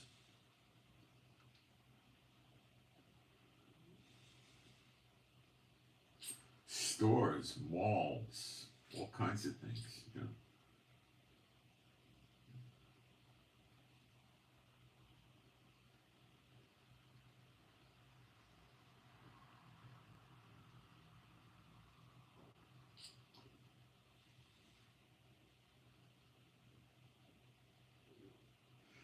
The warships docked at the UAE ought to stop Trump from working the Straits of Hormuz to enforce the sanctions on Iran and stop them selling oil and natural gas. And I think Iran is rather delusional. What are they going to do with 4 warships? You know how many minutes it would take Trump's stealth aircraft and missiles to destroy those 4 warships? It might take 5 minutes. It might take a half hour, maybe 10 or 20 minutes. It's child's play. It's a joke. And then that could happen, and then Iran rises up, and then America destroys them with other countries. This could all happen. In Laredo, Texas, the cartel people in Laredo were having gunfights with law enforcement.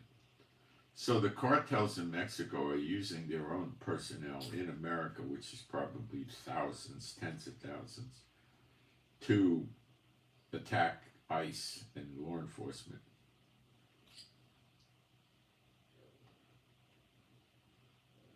Trump gave an order to the Treasury to put maximum sanctions on Iran. Now, Iran is getting real desperate right now. Their economy is horrible. The value of their currency is a joke, literally a joke. They're going to lose their proxy in Gaza. They lost it in Syria. The one they got in Lebanon is rather useless. Iraq's afraid to do anything. And they got the Houthis. Now they're getting more sanctions. And they know if Trump blocks the Straits of Hormuz, they're done. They'll fall apart in 3 to 6 months economically. They got to do something. They're desperate. Russia, I don't think, can do much to help them. If Russia sends 12 or 14 warships over there, what'll happen is they'll lose them all. Does Russia want to do that? Or perhaps Iran starts a fight with America, Russia starts a fight with the NATO countries, North Korea hits South Korea, and Japan will be in on it, and China hits the Philippines and Taiwan, because Trump's hands are full. Very likely. And then there's an invasion of America. There's a lot of countries now that don't want to see Trump continue. The entire Arab League by now is against Trump. That's 53 or 56 countries or something like that, or almost all of them are against Trump. All right, one thing I picked up in the Bible I want to share with you first is Psalm 90, verse 4.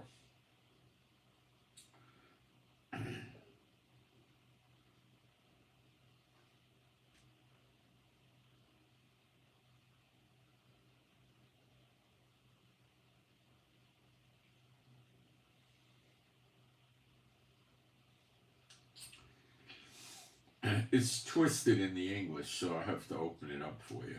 It says 1,000 years. Let's check the words.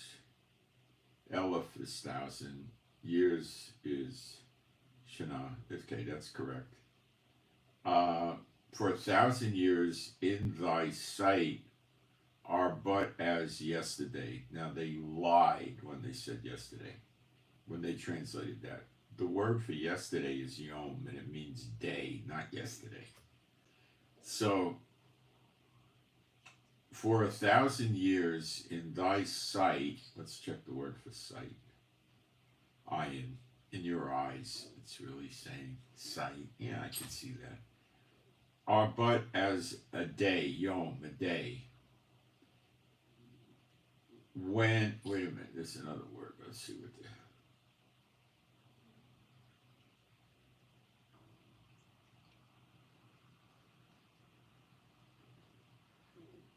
oh, wait a minute. Maybe they got something here.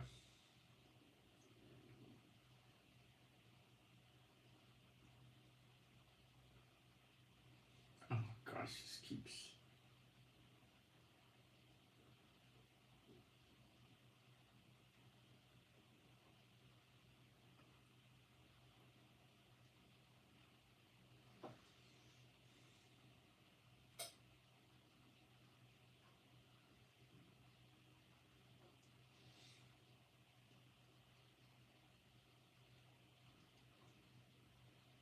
Gosh, every time I try to get this, it closes with it. So frustrating.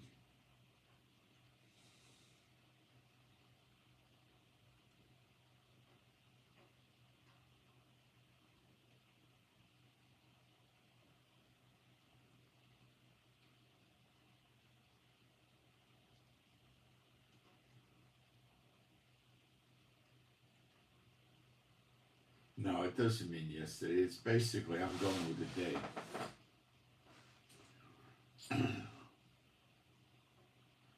When it is past.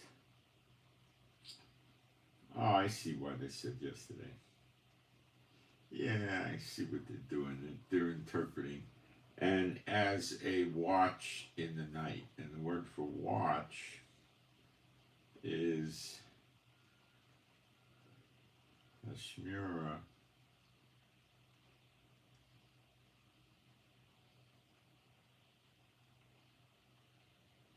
Which is a few hours in the night when somebody stands watch.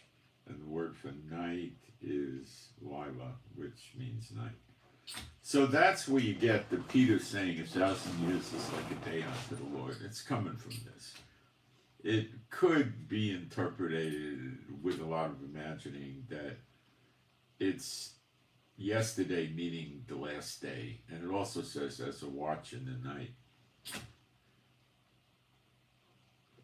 So that's rather curious.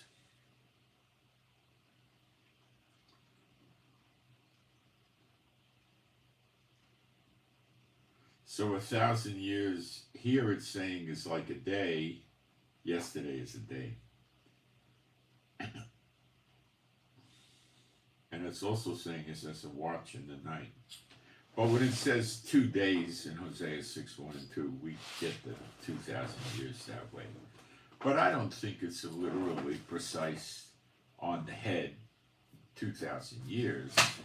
I think it's an approximate, because when they went to Babylon, they said 70 years. That was precise. 2 days is, I don't think it's exactly precise. I think it was said that way so nobody could know exactly when we hit the day of redemption.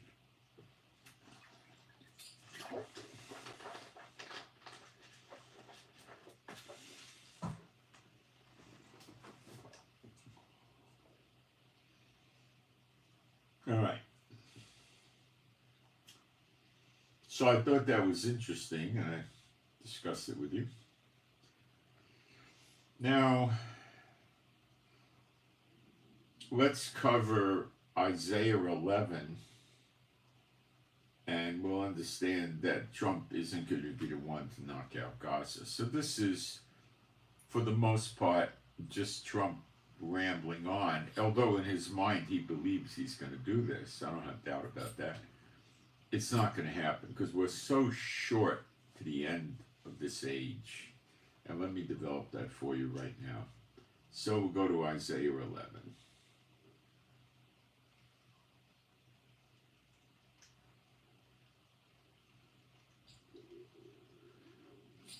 And there shall come forth a rod out of the stem of Jesse, and a branch shall grow out of his roots. Probably talking of Yeshua, because he comes from the line of Jesse, which is Jesse is King David's father. Okay. And David shall never lack a man to sit on the throne. And Yeshua is actually from the line of David. And the spirit of Jehovah shall rest upon him, the spirit of wisdom, understanding, counsel, might, knowledge, fear of the Lord. Well, when you see him, you shall be like him. So the odds are that we'll have all these gifts of the Spirit at the same time, too. That's how I see it. I'm pretty sure of this. And then God's not going to have to worry about us falling away from being humble and getting arrogant or anything like that, you know. Okay. And shall make him of quick understanding in the fear of the Lord, and he shall not judge after the sight of his eyes, neither reprove after the hearing of his ears. But with righteousness shall he judge the poor, and reprove with equity for the meek of the earth. That's who's going to make it. The poor and the meek, you know. And, well, maybe there'll be some rich Israelites that come in, but they're going to have the mind like Yeshua. They're going to have these gifts. They're not going to be arrogant and cocky, you know. And he shall smite the earth with the rod of his mouth, okay, and with the breath of his lips shall he slay the wicked. That's probably the word of the Lord. And the righteousness shall be the girdle of his loins, and faithfulness the girdle of his reins. The wolf also shall dwell with the lamb, and the leopard shall lie down with the kid, and the calf and the young lion and the fatling together, and a little child shall lead them. And the cow and the bear shall feed, their young ones shall lie down together, and the lion shall eat straw like the ox. And the suckling child shall play on the hole of the asp, and the weaned child shall put his hand on the cockatrice den. They shall not hurt nor destroy in all my holy mountain, for the earth shall be full of the knowledge of Jehovah as the waters cover the sea. And in that day there shall be a root of Jesse, which shall stand for a sign of the people. To which shall the Goyim seek, and his rest shall be glorious. And it shall come to pass in that day that the Lord shall set his hand again the second time to recover the remnant of his people which shall be left from Assyria. Okay. So I was wrong about this with the animals. In that day, recover the people. That's the next great Exodus. That happens right after, or at the same time, maybe, he appears, or shortly thereafter, I guess. Okay. He shall set his hand to recover them. Doesn't mean that it happens instantly. He starts the next great Exodus. And that's when the lion lays with the lamb and all that stuff. So, right after we have redemption, the nations are going to beat their swords into plowshares. Those are those things that are sort of curved and you pull them behind a horse and they soften the land for planting. And the spears into pruning hooks. It's a big long thing you use to trim the trees or knock fruit off the trees while you're standing on the ground. They shall study war no more. Well, they get back at it in Gog and Magog. Then you see them beat the plowshares back into swords and the pruning hooks back into spears. But for this interim period, we don't have that. And that happens right at redemption. Nobody's going to want to mess with the two witnesses in the glory of God of Israel after they showed the world what they're capable of doing. So that's what happens. So that's when the animals are changed and the lion eats straw. Now I know some of you people out there are going to be tempted, and you're going to think how cool it would be to have a couple of jaguars or lions as pets. And I know there's people out there, I don't know if any of you, that would think it's really cool to have a big king-size bed and have your two lions, the male and the female, jump up in the bed and go to bed with you at night. Not that you want them to protect you because you have the Lord. You're not going to need the protection. But you're just going to think it's so cool to do this. Okay? Now they had monkeys. The Israelites had monkeys, or some sort of apes. It was called apes when King Solomon was reigning. Now I don't know if they were little monkeys, or they were chimpanzees, or they were big, 400-pound great ape. I don't know. But I just give you a caution, okay? You're biting off a big chunk with a pet lion or something like that. I just want to leave it at that. Think carefully. They could be a lot of fun, and not just that. Then there's people that are going to think, you're all going to be rich. And you're going to think, oh, I could have a few giraffe, how great they are.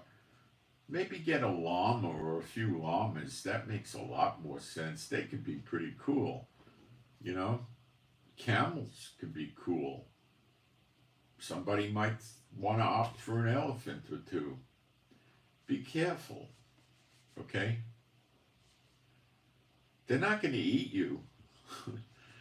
But, they're going to start playing with each other, and 2, 350, 450-pound lions start having a play fight on your bed. You might lose your bed. Crash, I don't know, what are they going to eat? You take a 350-pound female lion. Oh, I think you'd have to give her, 12 pounds of meat a day.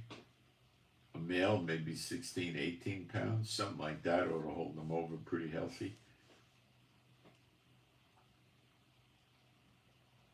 I don't know. You watch that. I think you may also find the animals talking at this time. Now, they're not going to sit down with you and have a conversation like, you're going to get. Parrots talk, okay? Other birds, like, I think magpies, ravens talk. There's several that talk, okay? We have some African greys, and they're supposed to be about the best talkers, and they don't make a lot of sense. Like, for instance, they're not going to say, no, I don't want to go in my cage. Why are you putting me in my cage? You're not going to get anything like that, okay? You tell them to go in their cage, you might get back, no. We get that with the parrots. They say no. They don't want you doing it, okay? They might be able to come up with something like eat, You're not going to have any really cool, groovy conversations. They're not going to know a lot more, I don't think. They're going to be pretty limited. Now, if you get into sophisticated animals, you might get, well, we've had parrots say, I love you. They say love you or something. They can do that. Parrots tend to have a good idea of what they're saying. I go out there a lot in the afternoon or the evening, and they tell me Lila Tov, which means good night. See, so they don't concentrate. They know Boker Tov, which means good morning, but instead they'll say good night because they want to give me a greeting, and they don't stop and think about which greeting. So the cognitive ability is not going to, you're not going to have a chess game with your cat, okay? Right. So, today people see a parrot that talks, you know, stranger will come around, the parrot might say hello, or might say no, or something like that. They're, oh, how great the parrot talks, that's cool. Now, if you had your cat come out and the cat said hello, they'd freak out. You're a witch. They'd run away, right? They might not say you're a witch, but they'd get pretty rattled up. Or what if you had your German Shepherd come out and greet people, say hello or good morning?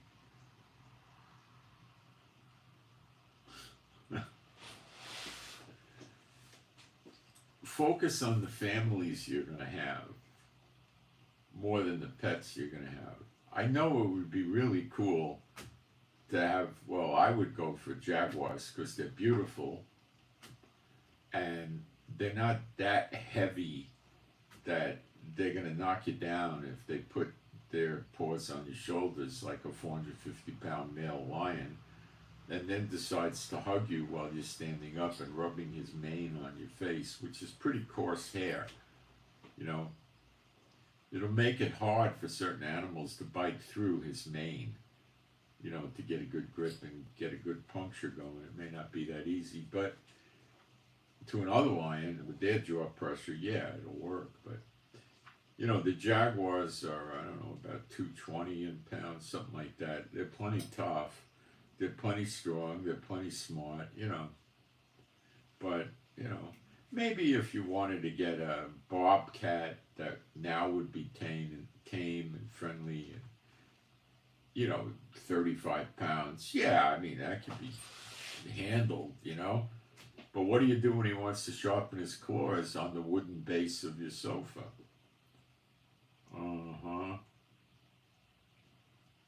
A few good scrapes and you got a piece of trash.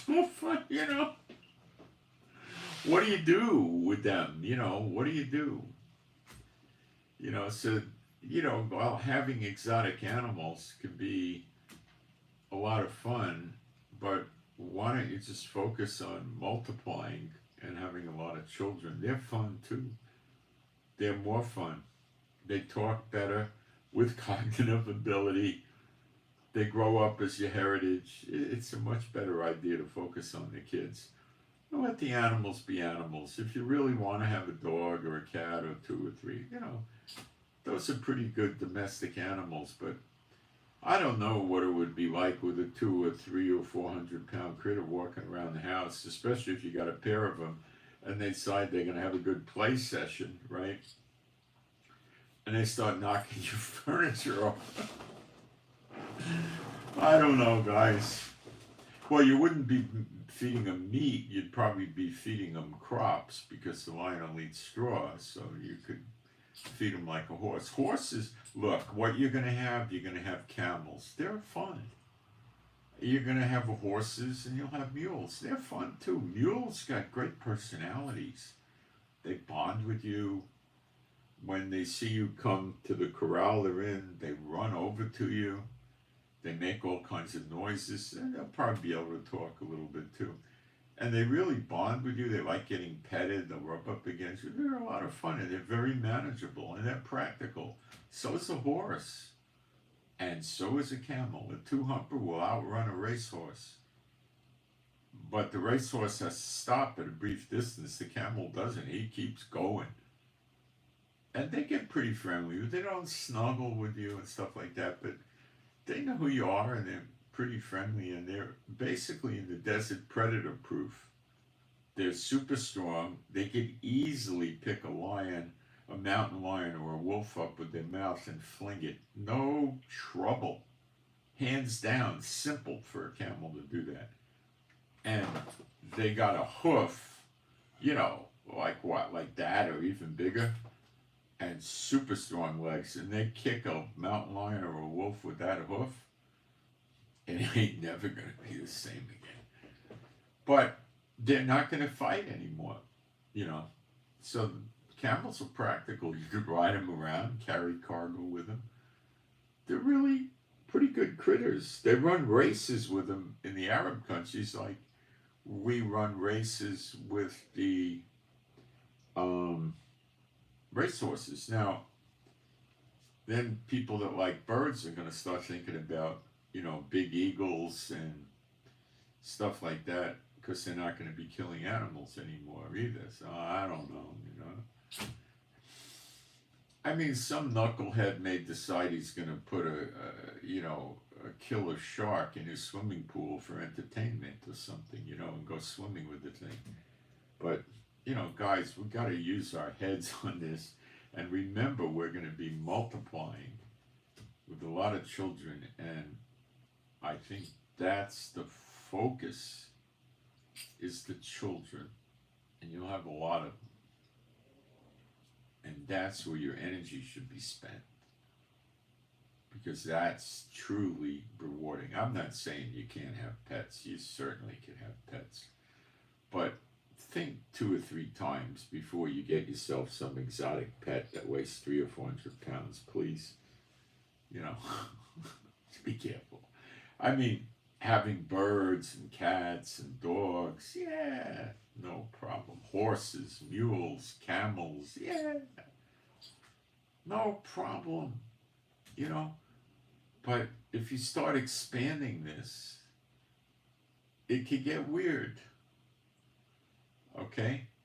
I know it would be super cool to have 2 or 3 lions go on walks with you during the day, like dogs, but I mean, if an 80-pound dog is running in the house and bangs into you by mistake, you know what it feels like, right? Now imagine if you had a 350-pound dog running through your house and banged into you by mistake. Forget you, let's say banged into your furniture by mistake.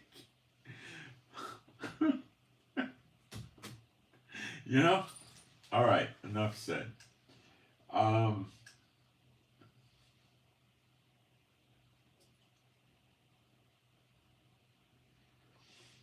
So this is going to happen at the time that the Lord's going to recover the remnant of his people back to Israel. And he shall set up a sign for the nations. Now, that's the sign of the Son of Man in the clouds, seated on the right hand of power, appears like lightning from the east to the west. In Revelation 1:7, they shall all see him. Okay? That's when all this is going to happen. So the timing on the the lion eating straw and the animals all buddy, which is a great thing, because, until redemption, the whole creation groaneth, right? Before the flood, they weren't eating meat, right? So now we're working our way back, so the animals aren't going to eat meat. In other words, they're not going to kill each other, too. They're not going to be predators. They're just going to want to, be peaceful, because they're groaning.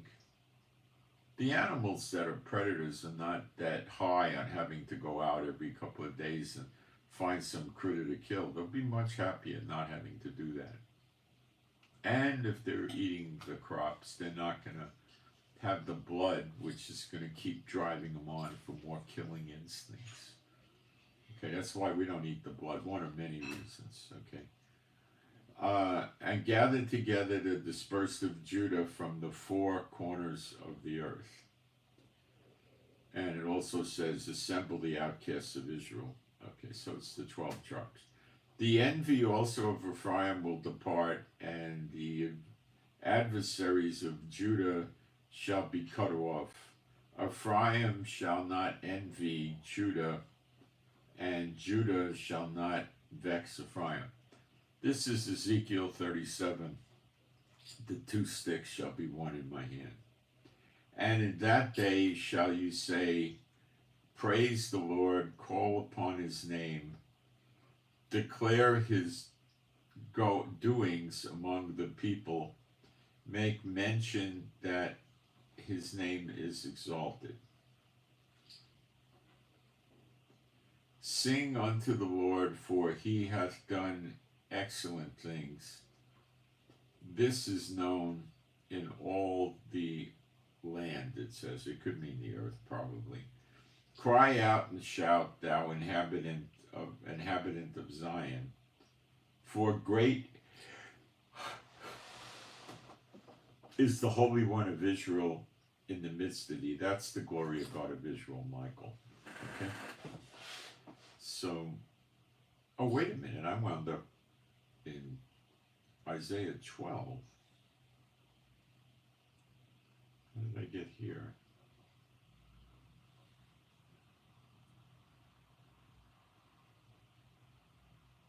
Well, I wound up shifting the page to Isaiah 12 for some reason.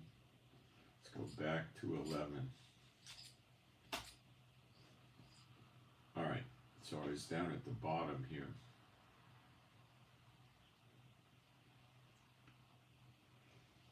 And Isaiah 11 has the passage about the animal and the lion eating straw and all that.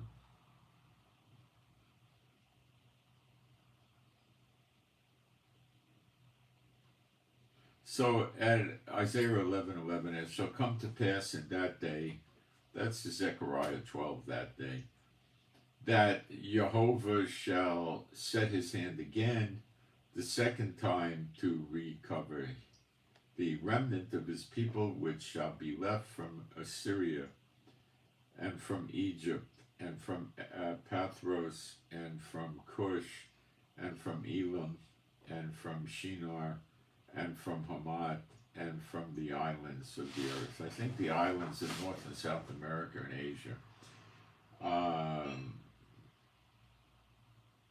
Africa, I don't think so. It connects to Middle East. But, okay. Assyria really means Asher.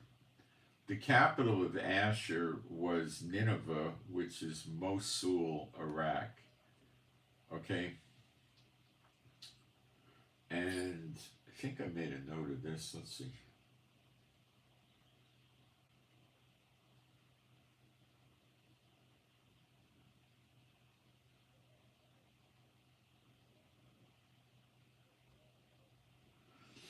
So Asher was a tribe that once lived in Nineveh, and it became the seat or the capital of the nation of Asher.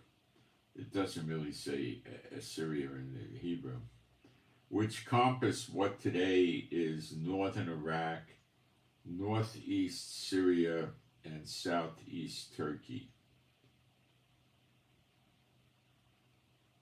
And Nineveh today is called Mosul in Iraq, okay? That's the deal on that.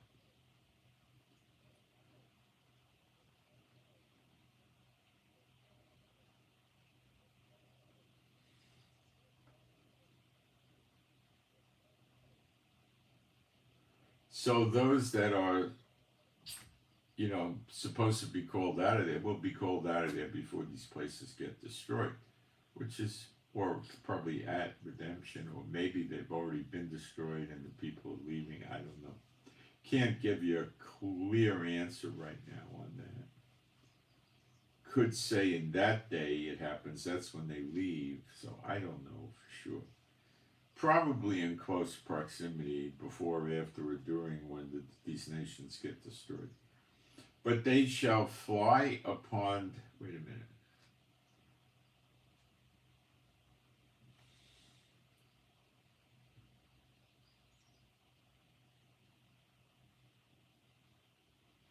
All right, so I'm in verse 13 of 11. No, we did that. 14.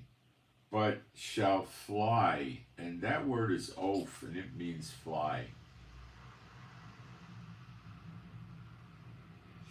Shall fly upon the shoulders of the Philistines towards the west, and they shall spoil them of the east together. Probably Jordan, Syria. They and the Philistines towards the west is Gaza. Together. So it seems to be at the same time, and Israel does destroying. They shall lay their hand upon Edom, which is Yemen. So it looks like we're going to have part or whole destruction of Edom, Yemen. And Moab, that's Jordan. And the children of Ammon shall obey them. That's North Jordan, the capital called Amman. So they submit to Israel, and they live very well. And Jehovah shall utterly destroy the tongue of the Egyptian sea, and with his mighty wind shall he shake his hand over the river, and shall smite the stream, and smite it in the stream, in the seven streams, and make men go over dry shod. The Red Sea goes into the Mediterranean through seven streams or little rivers or something. And there shall be a highway for the remnant of his people, which shall be left from Asher, like as it was to Israel in the day that he came up out of the land of Egypt. Well, that's really beautiful passages, and I imagine you're enjoying that. And now we'll go to Isaiah 14.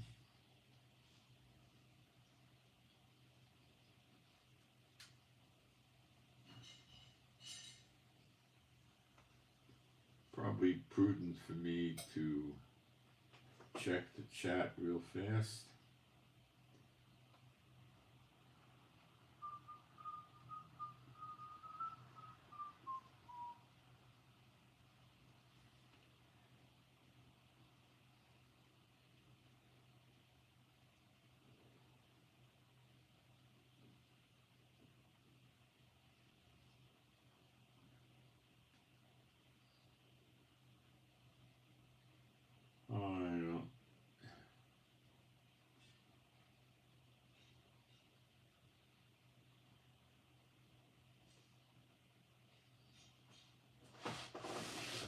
Hold on a second.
Okay, got rid of some wise guys.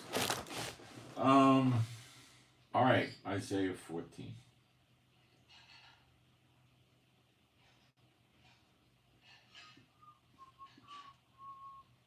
Verse 1. For the Lord will have mercy on Jacob, that's the 12 tribes, and will yet choose Israel and set them in their own land, and the strangers shall be joined with them. See, the people that are non-Israelite heritage that are in Yeshua HaMashiach for real, not church membership or any nonsense like that, that are really in Yeshua, will be here too, and they will be given an equal share of the land, just like it says in Ezekiel 47, the last 3 verses, and be treated as native-born Israelites. Because it's all about being in Yeshua. The ones that reject Yeshua are going to be the 2/3 that get cut off in Zechariah 13, verses 8 and 9. Their own land, and the strangers shall be joined with them, and they shall cleave to the house of Jacob. And the people shall take them and bring them to their place, and the house of Israel shall possess them in the land of Jehovah for servants and handmaids, and they shall take them captives, whose captives they were, and they shall rule over their oppressors. Now, if a person is a believer and not of Israel heritage, they're not going to be a servant. Okay, these are the people that wake up after the two witnesses burn the enemies up surrounding them in Zechariah 12, verse 6.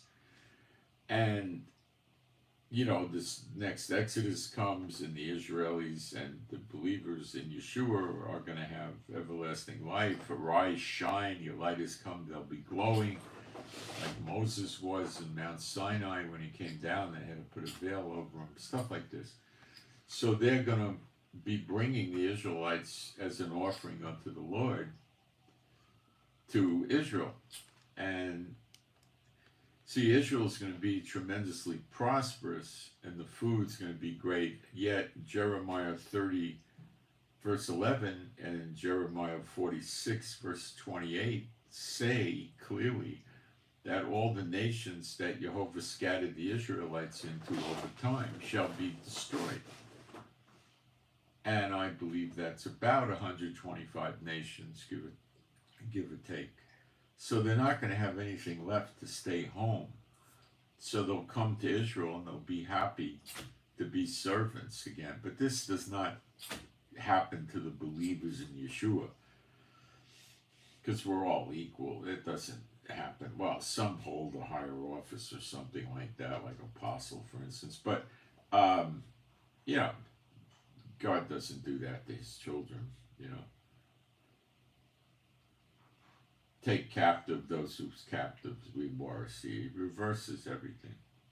And it shall come to pass in the day that Jehovah shall give thee rest, that's the appearing of the Son as Son of Man, from thy sorrow and from thy fear and from thy hard bondage, wherein thou wast made to serve, that thou shalt take up this proverb against the king of Babylon, and say, how hath the oppressor ceased, the golden city ceased, and Jehovah hath broken the staff of the wicked, and the scepter of the rulers. Well, the rulers are all with Satan now, and it's over for them. He who smote the people in wrath with a continual stroke, that's pretty much all the world leaders. He that ruled the nations in anger is persecuted, and none hindereth. Well, rule the nations in anger is Satan.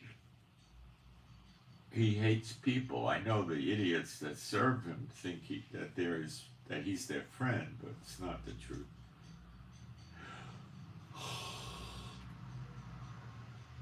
The whole earth is at rest and is quiet. They break forth into singing. Okay, the whole earth is at rest. Okay? And that's when they beat their swords into plowshares and their spears into pruning hooks. Yea, the fir trees rejoice at thee, and the cedars of Lebanon, saying, since thou art laid down, no fellow is come up against us. That's Satan, because he's sick. He's demented and crazy. You have to understand that.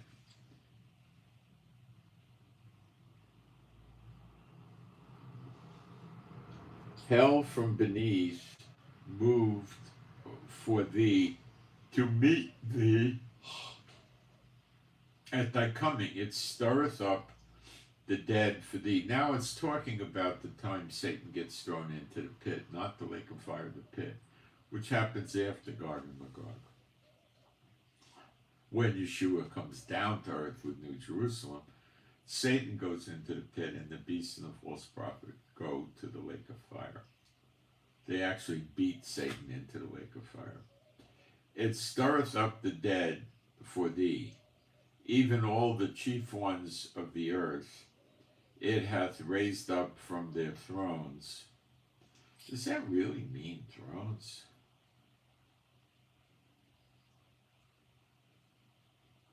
That word means from.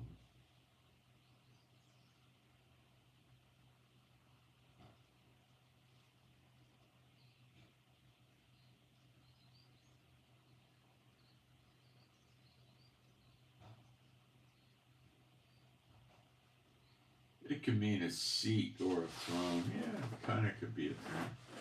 More like a seat. But a throne is a seat also. So it's got a translation error to some extent.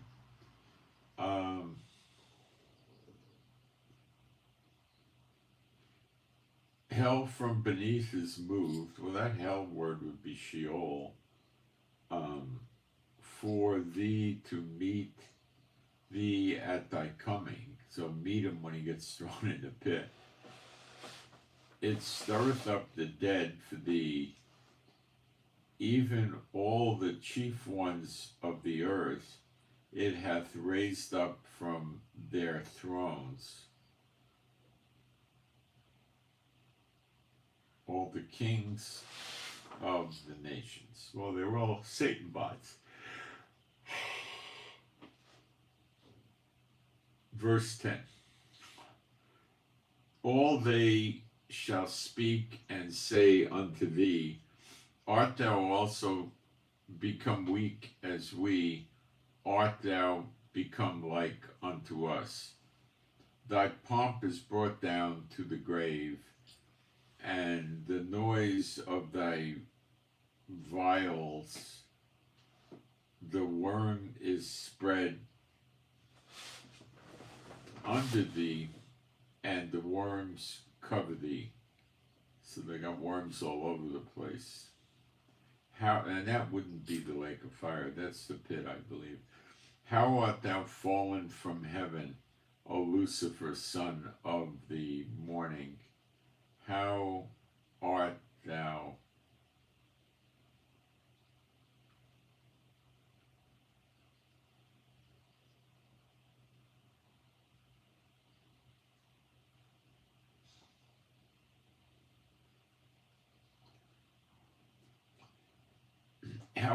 fallen from heaven, O Lucifer, son of the morning? How art thou cut down to the ground, which didst weaken the heathen nations, or the heathens?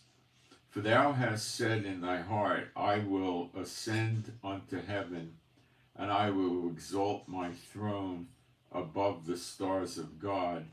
I will sit also upon the mount of the congregation in the sides of the earth. Do you see how Trump behaves like Satan?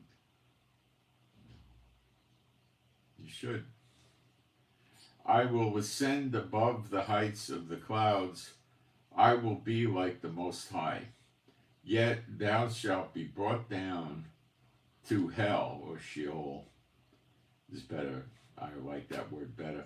To the sides of the pit. And that comes later for him.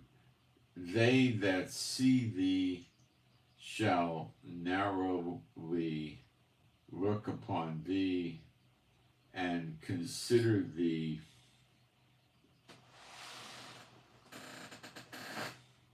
saying, is this the man that made the earth to tremble, that did shake kingdoms? It's all a bluff and deception with this jackass Satan. That made the world as a wilderness, and destroyed the cities thereof, that opened not the house of his prisoners.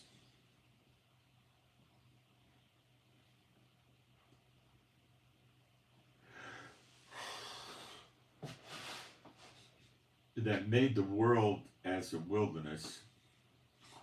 So the world's going to get destroyed pretty quickly, it's obvious. And destroyed the cities thereof, that opened not the house of his prisoners. All the kings of the nations, even all of them, lie in glory, every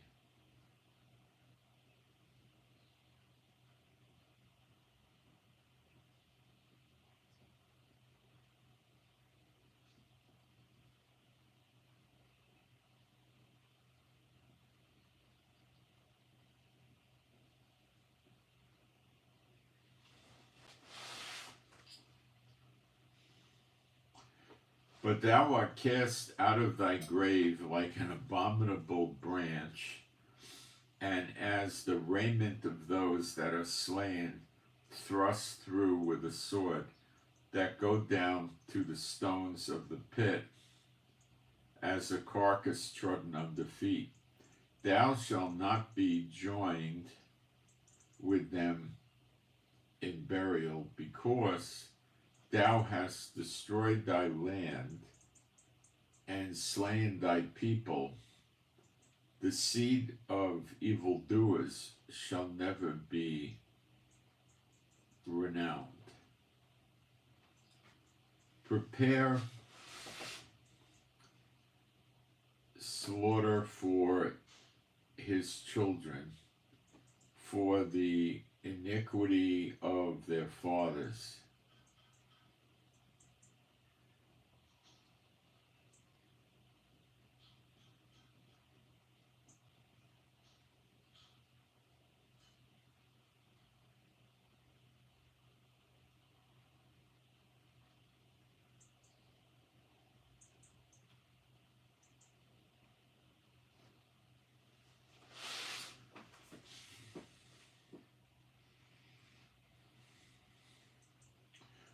For I will rise up against them, saith Jehovah of hosts, and cut off from Babel the name and remnant and son and nephew, saith Jehovah. Well, now we're in, that's America.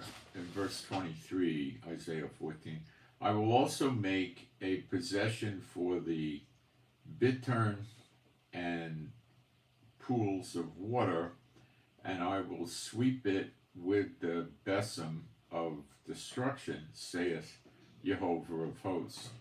Jehovah of hosts hath sworn, saying, surely as I have thought, so shall it come to pass, and as I have purposed, so shall it stand.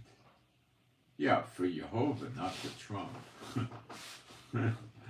That I will break the Assyrian in my land, the Asher. That would probably mean Iraq and Syria and stuff. And upon my mountains tread him underfoot. Then shall his yoke depart from off them, off Israel, and his burden depart from off their shoulders. This is the purpose that is purposed upon the whole earth, and this is the hand that is stretched out upon it all the time.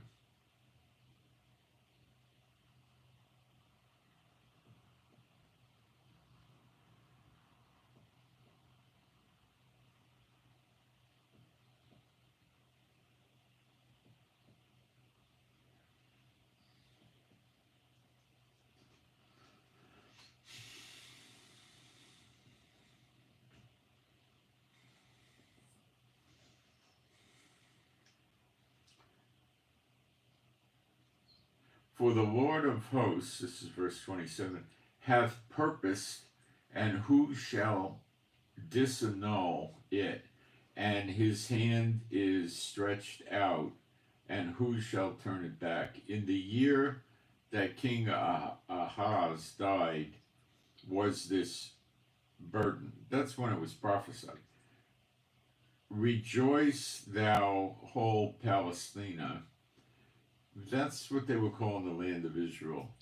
Because the rod of him that smote thee is broken, for out of the serpent's root shall come forth a cockatrice, and his fruit shall be a fiery flying serpent.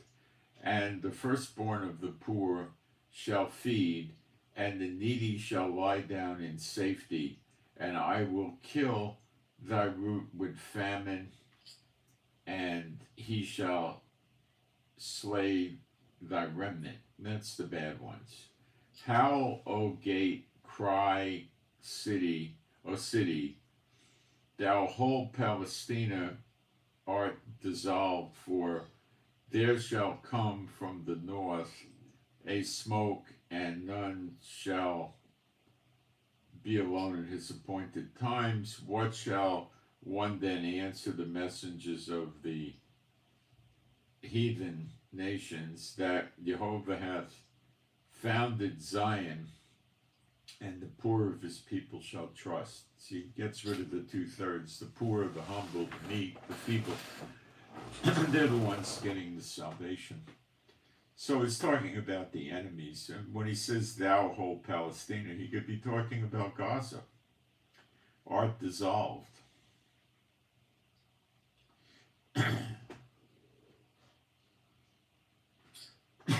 Okay? He used to call Israel that, but in the Bible he generally doesn't use that word. The people used to call it Palestine. He calls it Israel if the 12 tribes are there. If not, it's Judah and Jerusalem. At one time the 10 tribes were Israel, and Judah and Levi, the 2 tribes, were Judah. So I was misstating that. Okay, let's see if we got any chat questions or anything.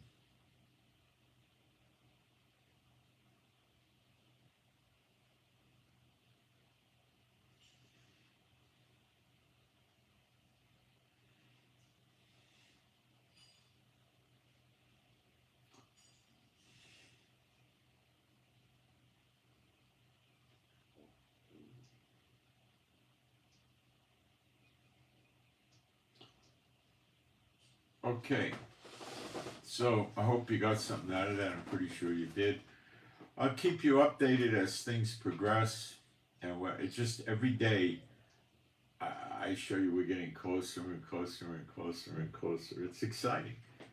Okay, so I'm gonna go eat my great cheese with my eggs. So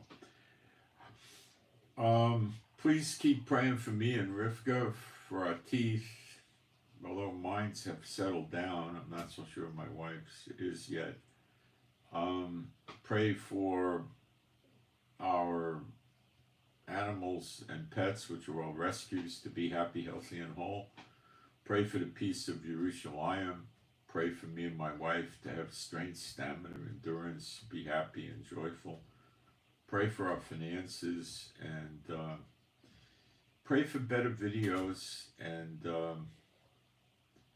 you could certainly hit the like button if you enjoyed this, and you might want to hit the subscribe button. It's up to you, but I'm going to keep doing updates as things develop, and they're coming a mile a minute right now. Every day it's another new episode with Trump, but he's dangerous. And, you know, we're getting there. He's going to be infuriating many nations. They already are. So I send my shalom to all those who love Yeshua HaMashiach. And I don't even hear any rain now, so I don't know. I think it was a big false alarm. It is cold and damp. Okay, kids, I'm out. Thank you.